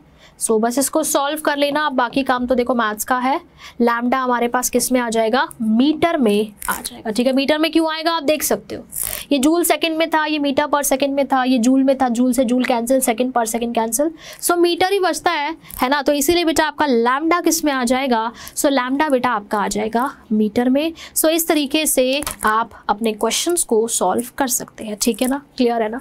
इस तरीके से बेटा आप अपने क्वेश्चंस को सॉल्व कर सकते हैं, सिंपल सी बात है, राइट, क्लियर है ना। तो देखो ऐसे क्वेश्चंस आपके पास पूछे जा सकते हैं। तो अगर फोटोन की एनर्जी सफिशिएंट होगी, इतनी जितनी एनर्जी चाहिए एक बॉन्ड को तोड़ने के लिए, अगर फोटोन की एनर्जी इतनी है तो बॉन्ड टूट जाएगा, है ना। फोटोन की एनर्जी कितनी होती है, hc/λ, सो यहाँ से बेटा हम क्या कर सकते हैं, जो लैम्डा है वो निकाल सकते हैं, सिंपल सी बात है, ठीक है, क्लियर है ना, राइट। तो बस इस तरीके के क्वेश्चंस आपके पास पूछे जा सकते हैं, ठीक है, क्लियर है बच्चों। तो यहाँ पे हमारी प्लैंक्स क्वांटम थ्योरी की कहानी होती है खत्म। नेक्स्ट मेरे पास आता है photo electric effect, which is very very very very very important, जिसका मैंने आज नाम भी लिया था, है ना, काफ़ी इंपॉर्टेंट है, काफ़ी सवाल उससे जाते हैं, बहुत सिंपल से क्वेश्चंस पूछे जाते हैं। सो फोटो इलेक्ट्रिक इफेक्ट के बारे में हम लोग डिस्कस करेंगे अब नेक्स्ट क्लास के अंदर, नेक्स्ट सेशन के अंदर, और डिस्कस करेंगे, देखेंगे, ठीक है। तो अब मिलेंगे बच्चों हम लोग नेक्स्ट क्लास में। जो क्वेश्चन मैंने तुमको होमवर्क में दिया है ना, उसको ज़रूर ज़रूर ज़रूर ज़रूर सॉल्व कर लेना, ठीक है, बहुत ज़्यादा बेनिफिशियल रहोगे, ठीक है, और कमेंट्स में आंसर ज़रूर मेंशन करना, ठीक है। तो मिलते हैं बच्चों अगली क्लास में, थैंक यू वेरी मच।